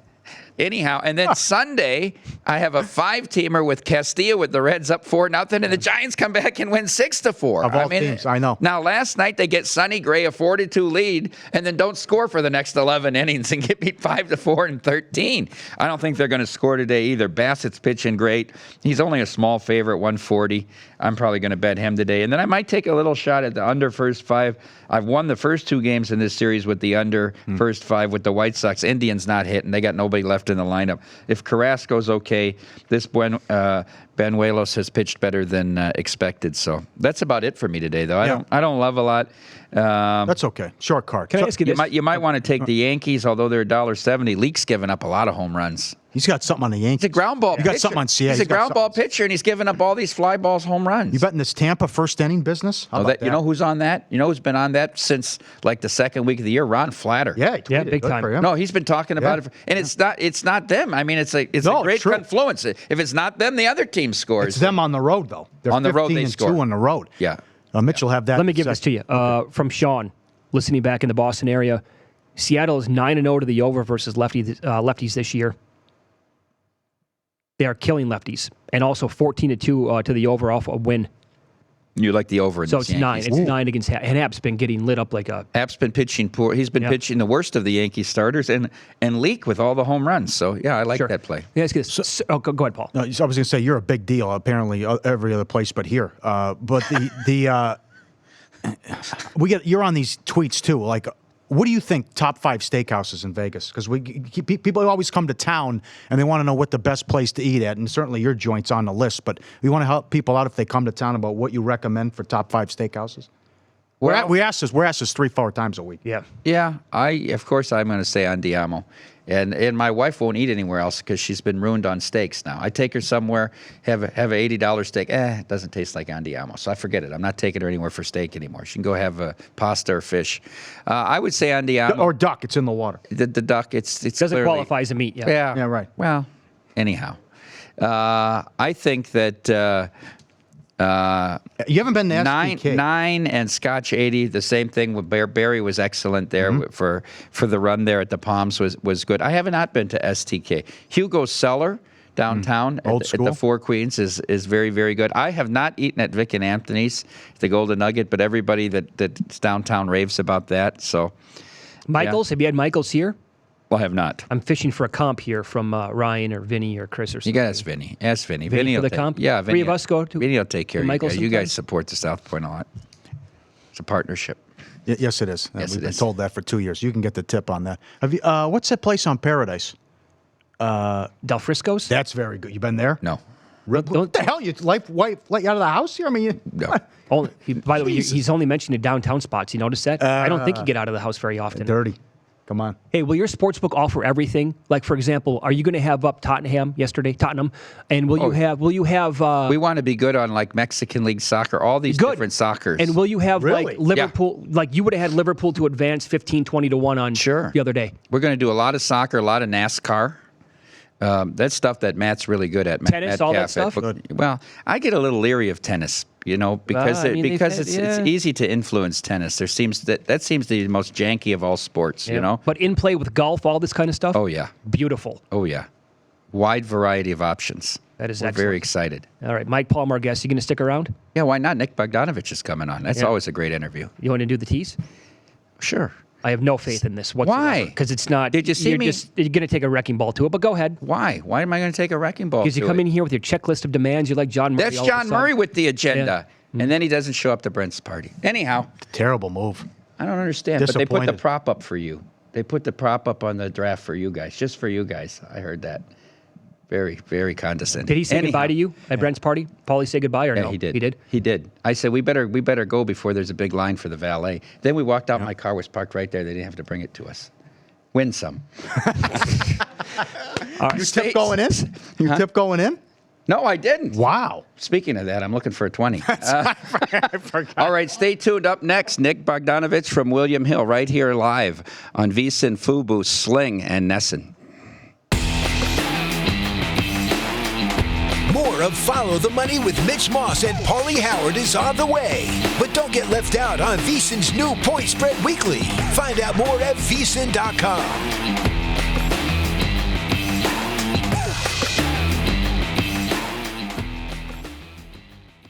If you didn't catch VSiN last week, here's some of what you missed. But now you are already putting props up for next year's 2020 draft. Why? Well, we put one prop up for next year. We put up just the first overall selection prop. Okay, this I know. Trying to give you some credit here for doing that. But why Well, try to get into the curve?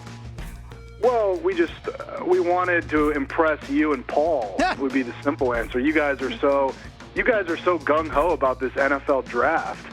And yesterday, Ed and I were sitting there and we were like, what can we do to really wow Mitch and Pauly? And we came up with this whole thing.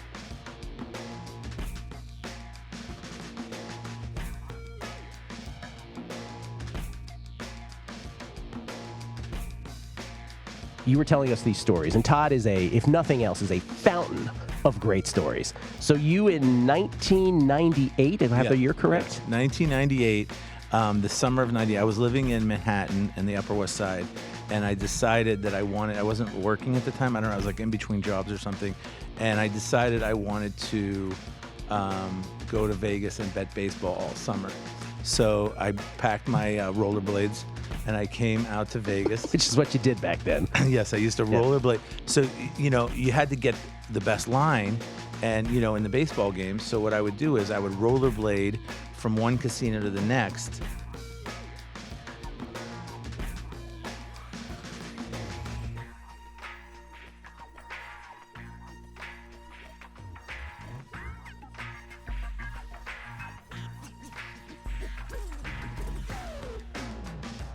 I'm not a big fan of the first five. One advantage is you can wind up with a push, but I like in a game to have the entirety of the game because that's the team I'm betting on. And so sometimes those other four innings come into play here. To me, Mariners come in on a 4-game losing streak, not necessarily the worst team to fade in this particular spot, but I think this is a little bit tougher one at this price with Bieber on the mound. I haven't disagreed with you in a long, long time. But I'll tell you why. And listen, I haven't played much baseball, but why I do like the five. And that is how bad the bullpens are from day to day. And I can't keep track of all the dudes they roll in after the fifth inning. At least I know who they're wheeling out there for the start of the game.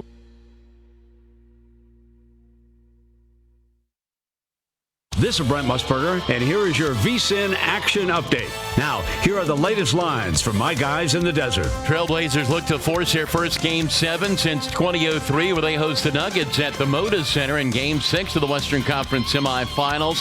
Trailblazers favored by 4 points, minus 170 on the money line, 215.5 the total at Moda Center. Carolina Hurricanes, $1.30 underdog at the Boston Bruins in Game 1 of the Eastern Conference Final tonight at the TD Garden, where the total is 5.5 under. The Seattle Seahawks have signed defensive end Ziggy Ansah to a 1-year, $5.5 million deal. The Seahawks are 3-1 to win the NFC West behind the favorite LA Rams. With your action update, I'm Mike Senna. Sign up now for VSiN's free daily newsletter. Get an email every morning with news, analysis, and betting resources that will help you become a smarter sports bettor. Sign up at vsin.com/newsletter. vsin.com/newsletter. It's like getting a daily postcard from your guys in the desert. Get the latest vsin odds at vsin.com. And remember, cashing tickets is what it's all about. It's been between 2 and 3 minutes. You know what that means. It must be time for more Follow the Money with Mitch Moss and Pauly Howard on SiriusXM 204. Nick Bogdanovich joins the fray now, Director of Trading, William Hill Sportsbooks. Nick, as always, good morning. Thanks for the time. Can you take us through this Tiger Woods bettor, Mr. Adducci, who came to town for the Masters, put $85,000 on Tiger, won $1.19 million. Then this week he was back at SLS, and he put down a huge bet on Tiger again. Can you take us through everything that took place this week? Actually, he was in town 2 or 3 weeks ago wanting to play it. And at that time, Joe was going, my boss was going to England anyway for some board meetings. So I think they discussed it when he was over there. And when he got back, I think we got a hold of him, told him what let's do it. So, yeah, he bet $100,000 on Tiger Woods at 100 to 1 to win the Grand Slam. So if he wins, it'll be $10 million, which has got to be the largest payout of any bet I've ever heard of. So, like I said, the PGA just got a little more interesting. Obviously, we got the best of it, but we had the best of it in the Masters, too. So, I mean, he's taking something that he's taking 100 to 1 on something. Listen, we pay out 12 teamers all the time in football and 10 teamers on a daily basis that pay 800, 900, 1,200 to 1. So it's not impossible. But I like our chances. Well, how about this? He's not. I love your chances. He's not the only guy doing it. It's been nonstop, right? You opened at 150 to 1. Everyone's betting the yes. We opened it after before it all started. Before the Masters, he was 500 to 1. After he won the Masters, we adjusted to 0, 1, 2, 3. The 1, 2, 3, 4. And we put it up 150. People took 150. We went to 125. We went to 100. That's when he originally wanted to make a bet, somewhere in that general area when it was 125 or 100. And that's when he first came with us. And then he left town and whatever. But in the meantime, people were taking 100. We went to 80. They took 80. They took 60. They were taking 50. People were taking 50 to 1 at the end. And that's when he came back into town, and we had negotiated, and so we put him on for the 100 at 100 to 1, and the rest is history. You negotiated? It sounds like he wanted more on it. Is that true, or no? No, that I don't know. I just did. Okay. Back when he was in town, it was higher, and then when he came back, he saw it was 50, and at the time we were negotiating, it was higher. So he took the 100 to 1. You see what I'm saying? Gotcha. Because back when he initially wanted to play, it was higher. So, but people kept betting it. You just can't hold the price forever. And I guess that was the middle ground. Like I said, we opened at like 150, but we were at 50 at the point. So I think we just settled on the 100 to 1. All right, Nick, I want to get just completely nuts here for a second and go into Fantasyland with you. Okay, so let's say Tiger actually wins the PGA. He has a nice history at Bethpage Black. Then the next up is going to be the U.S. Open. Pebble Beach also has a nice history. But if he's 2-0 going into the U.S. Open, his individual odds for that tournament then at that point will be, my God, 3 to 1 to win the Open? And if he were to win that, again, getting very nuts here, to win that and be 3-0 going into the final tournament, the Open Championship, what are we talking about? Tiger to be even money to win that thing? Tiger minus $1.50, minus $2? No, I don't think so. I guess the final one's at Royal Portrush, but the British Open is so weather dependent and bounce dependent, and there's so many variables that go into there that I think that sort of neutralizes him being a ridiculously low number like that. So I still think he's 7 to 1 to win this tournament, only because people are betting him like crazy. We opened him 10 to 1.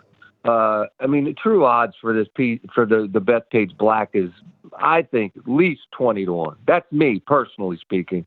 Now, obviously, he has a great history at Pebble. He grew up in California. He plays the California courses extremely well. He knows how to putt Poe.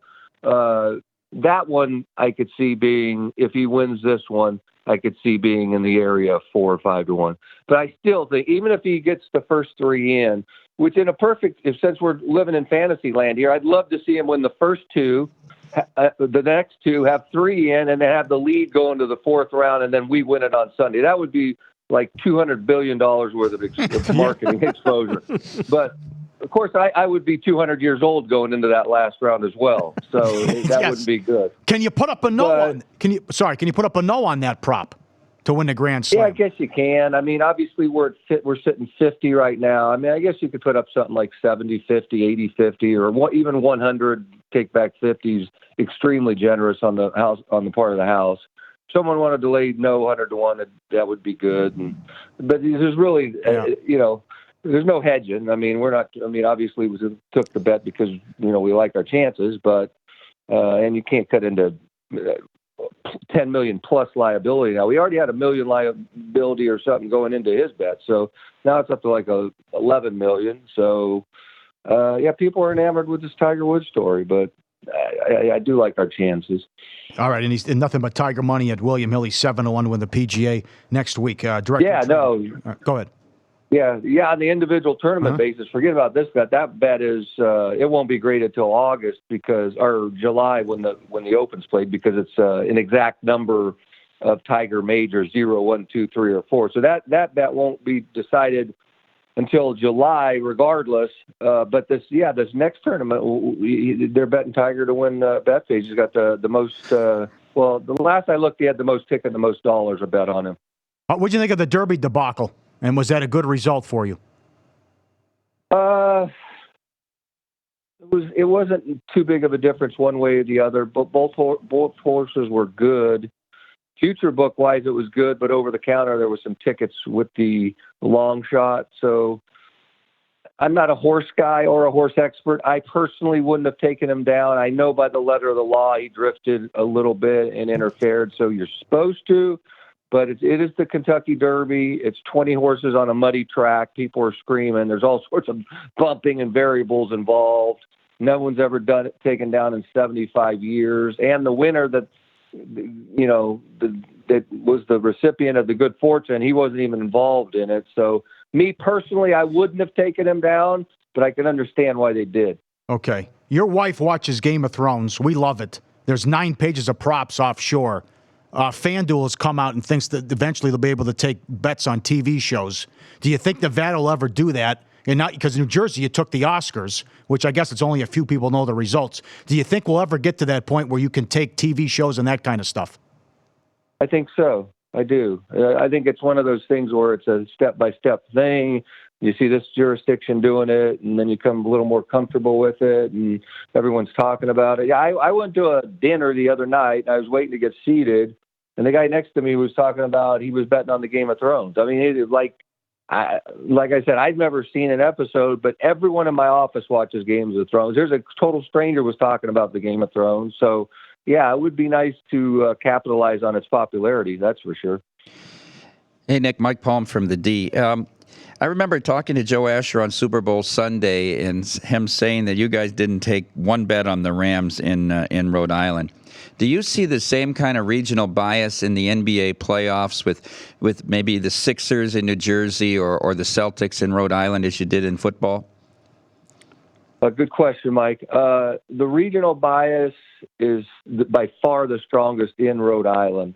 The Patriots was incredibly lopsided. The Celtics were very, very lopsided. The Bruins were extremely lopsided. Heaven forbid if the Red Sox make it to the playoffs and get a deep run. Super strong. The second strongest regional bias, I would say, is the Saints in Mississippi, backed very well down there.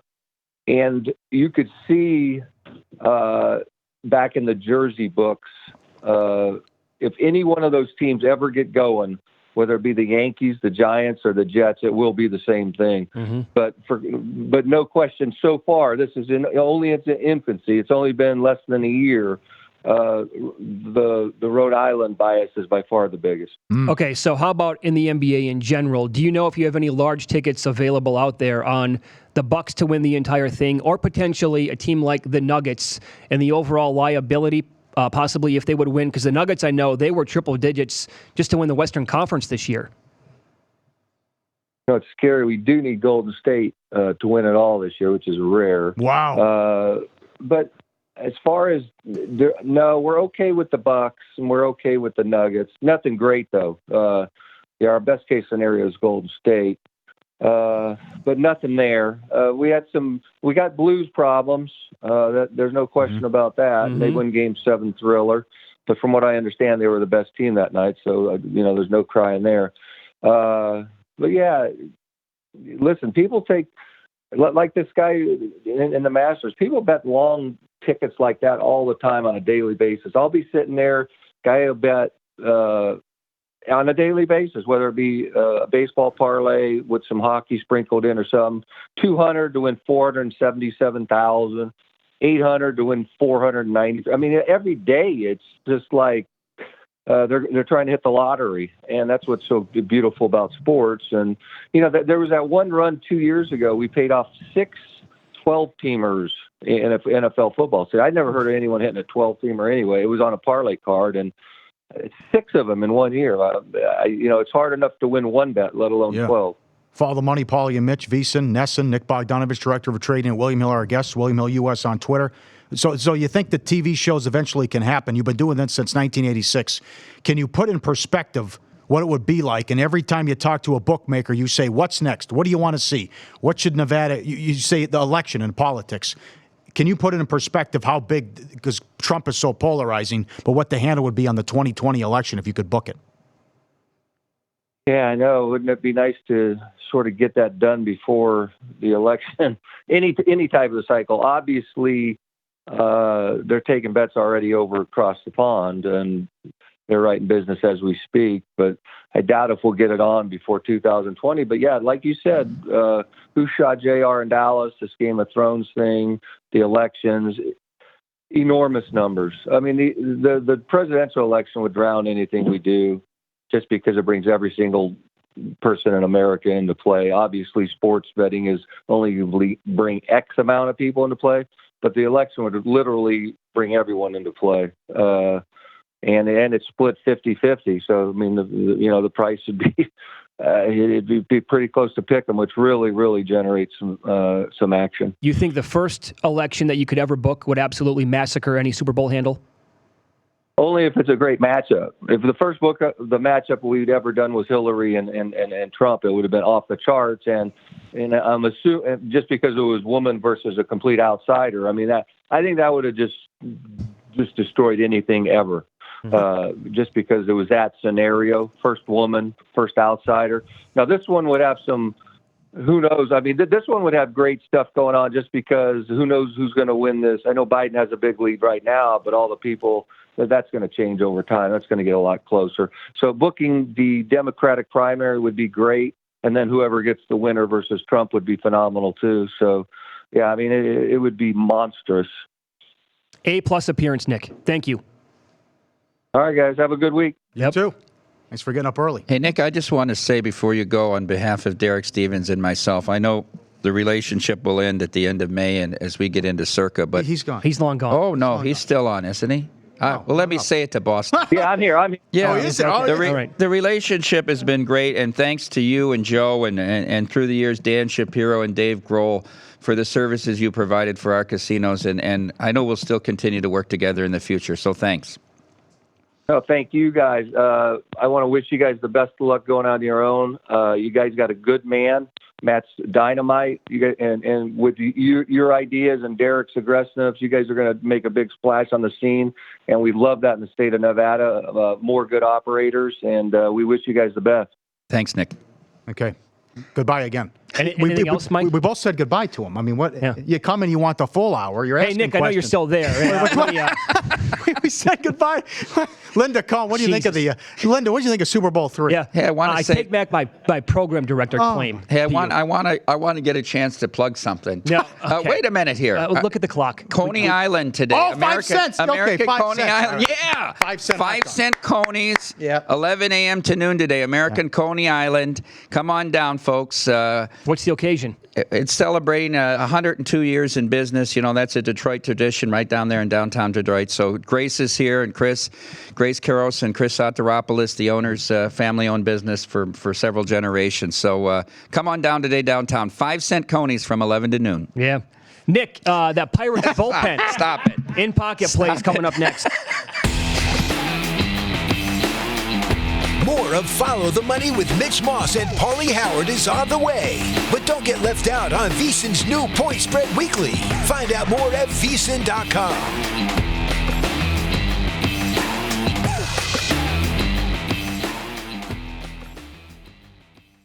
If you didn't catch VSiN last week, here's some of what you missed. And they ran an op-ed asking if Holzhauer was a menace to the show. If he's the worst thing that Jeopardy's had, and is this ruining? What? Yeah. Washington Post op-ed. You can look it up. And James quickly tweeted back to them, "I always dreamed of working in an MLB front office and ruining baseball, but I have to settle for ruining Jeopardy instead." I have to believe. How is he ruining Jeopardy, Brent? More people are talking about Jeopardy right now than I can remember. I have to believe the ratings are up. Yeah. When was the last time anyone talked about Jeopardy? Never. Until he came on. No, last time was Ken Jennings. Yeah.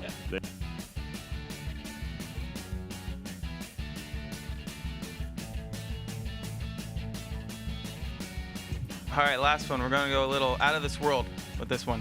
Matt's favorite sport. Would you rather have Liverpool to win the Premier League, which is not Jorge's favorite team? You're going against Jorge's favorite team there. Or you can actually bet this globally. Will a human set foot on Mars by 2025? Plus 275. I'm going to go with the Mars option. Because we've been pretty close to getting there already. So give me the 3-1 on Mars. Yeah, what happened with Matt Damon in that one movie? Yeah, right? Didn't he grow crops there? Like, Yeah. it can happen. All by himself, just one guy. I'll go with the human will set foot on Mars by 2025. Why not? That's only 6 years from now. Isn't that insane?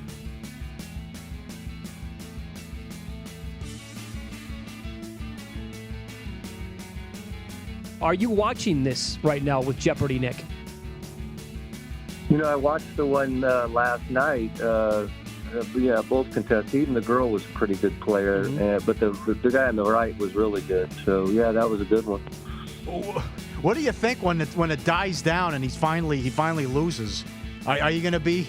What do you think if he shows up and has a big account and wants to bet in play? You're like, hey, you're a pretty sharp guy. I don't know if I want to take your action. Well, my question is, if he shows up at the counter, will he say, "Give me the Spurs for 200"? Is that what he says? Give me the Spurs for 400. Give me the Spurs for 600.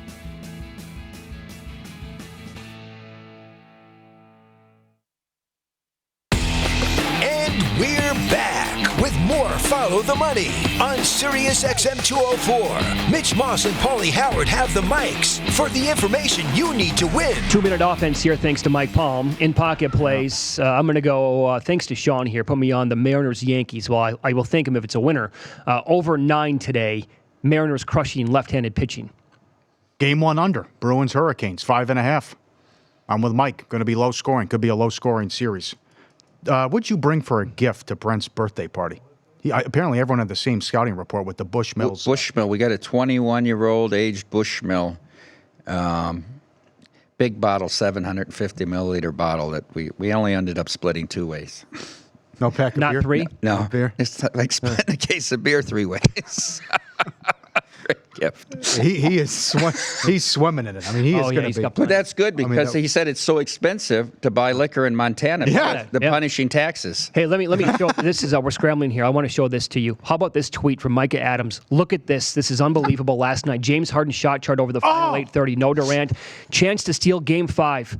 I got to retweet and close out at home. Yeah, I couldn't believe he took one shot in the final 7 minutes. Yes, the guard with the most dominating scoring season in 30 years. He took that shot. That was it. And here's a guy that gets to the foul line 20 times a game. Of course. He can't get to the foul line in the last 8 minutes. Barkley, after the game, they have no chance to win the series without Kevin Durant. Yeah, I disagree. Well, I would hope so. Yes, I would too. But no, Curry is the one. They can't win. Whenever Curry goes down, they're a 500 team. Well, what the heck? I mean, I disagree. Thanks for joining me today, guys. I appreciate it. Right, yeah. Great question to Nick, though. What a question that was. The best question of the week so far. On Nick, you there? We are never going to live that one Still down, there, Nick? ever. Nick? That's what you were doing yesterday. Hey, Nick. It was good to be on the Mike Palm Show today. Thanks for having us. It's nice for you to join me. I appreciate the time, guys. Yeah. A numbers game. Amal, Josh Towers coming up next. We're back tomorrow, 7 Eastern. Good luck tonight. See you. More of Follow the Money with Mitch Moss and Pauly Howard is on the way. But don't get left out on VSiN's new Point Spread Weekly. Find out more at VSiN.com.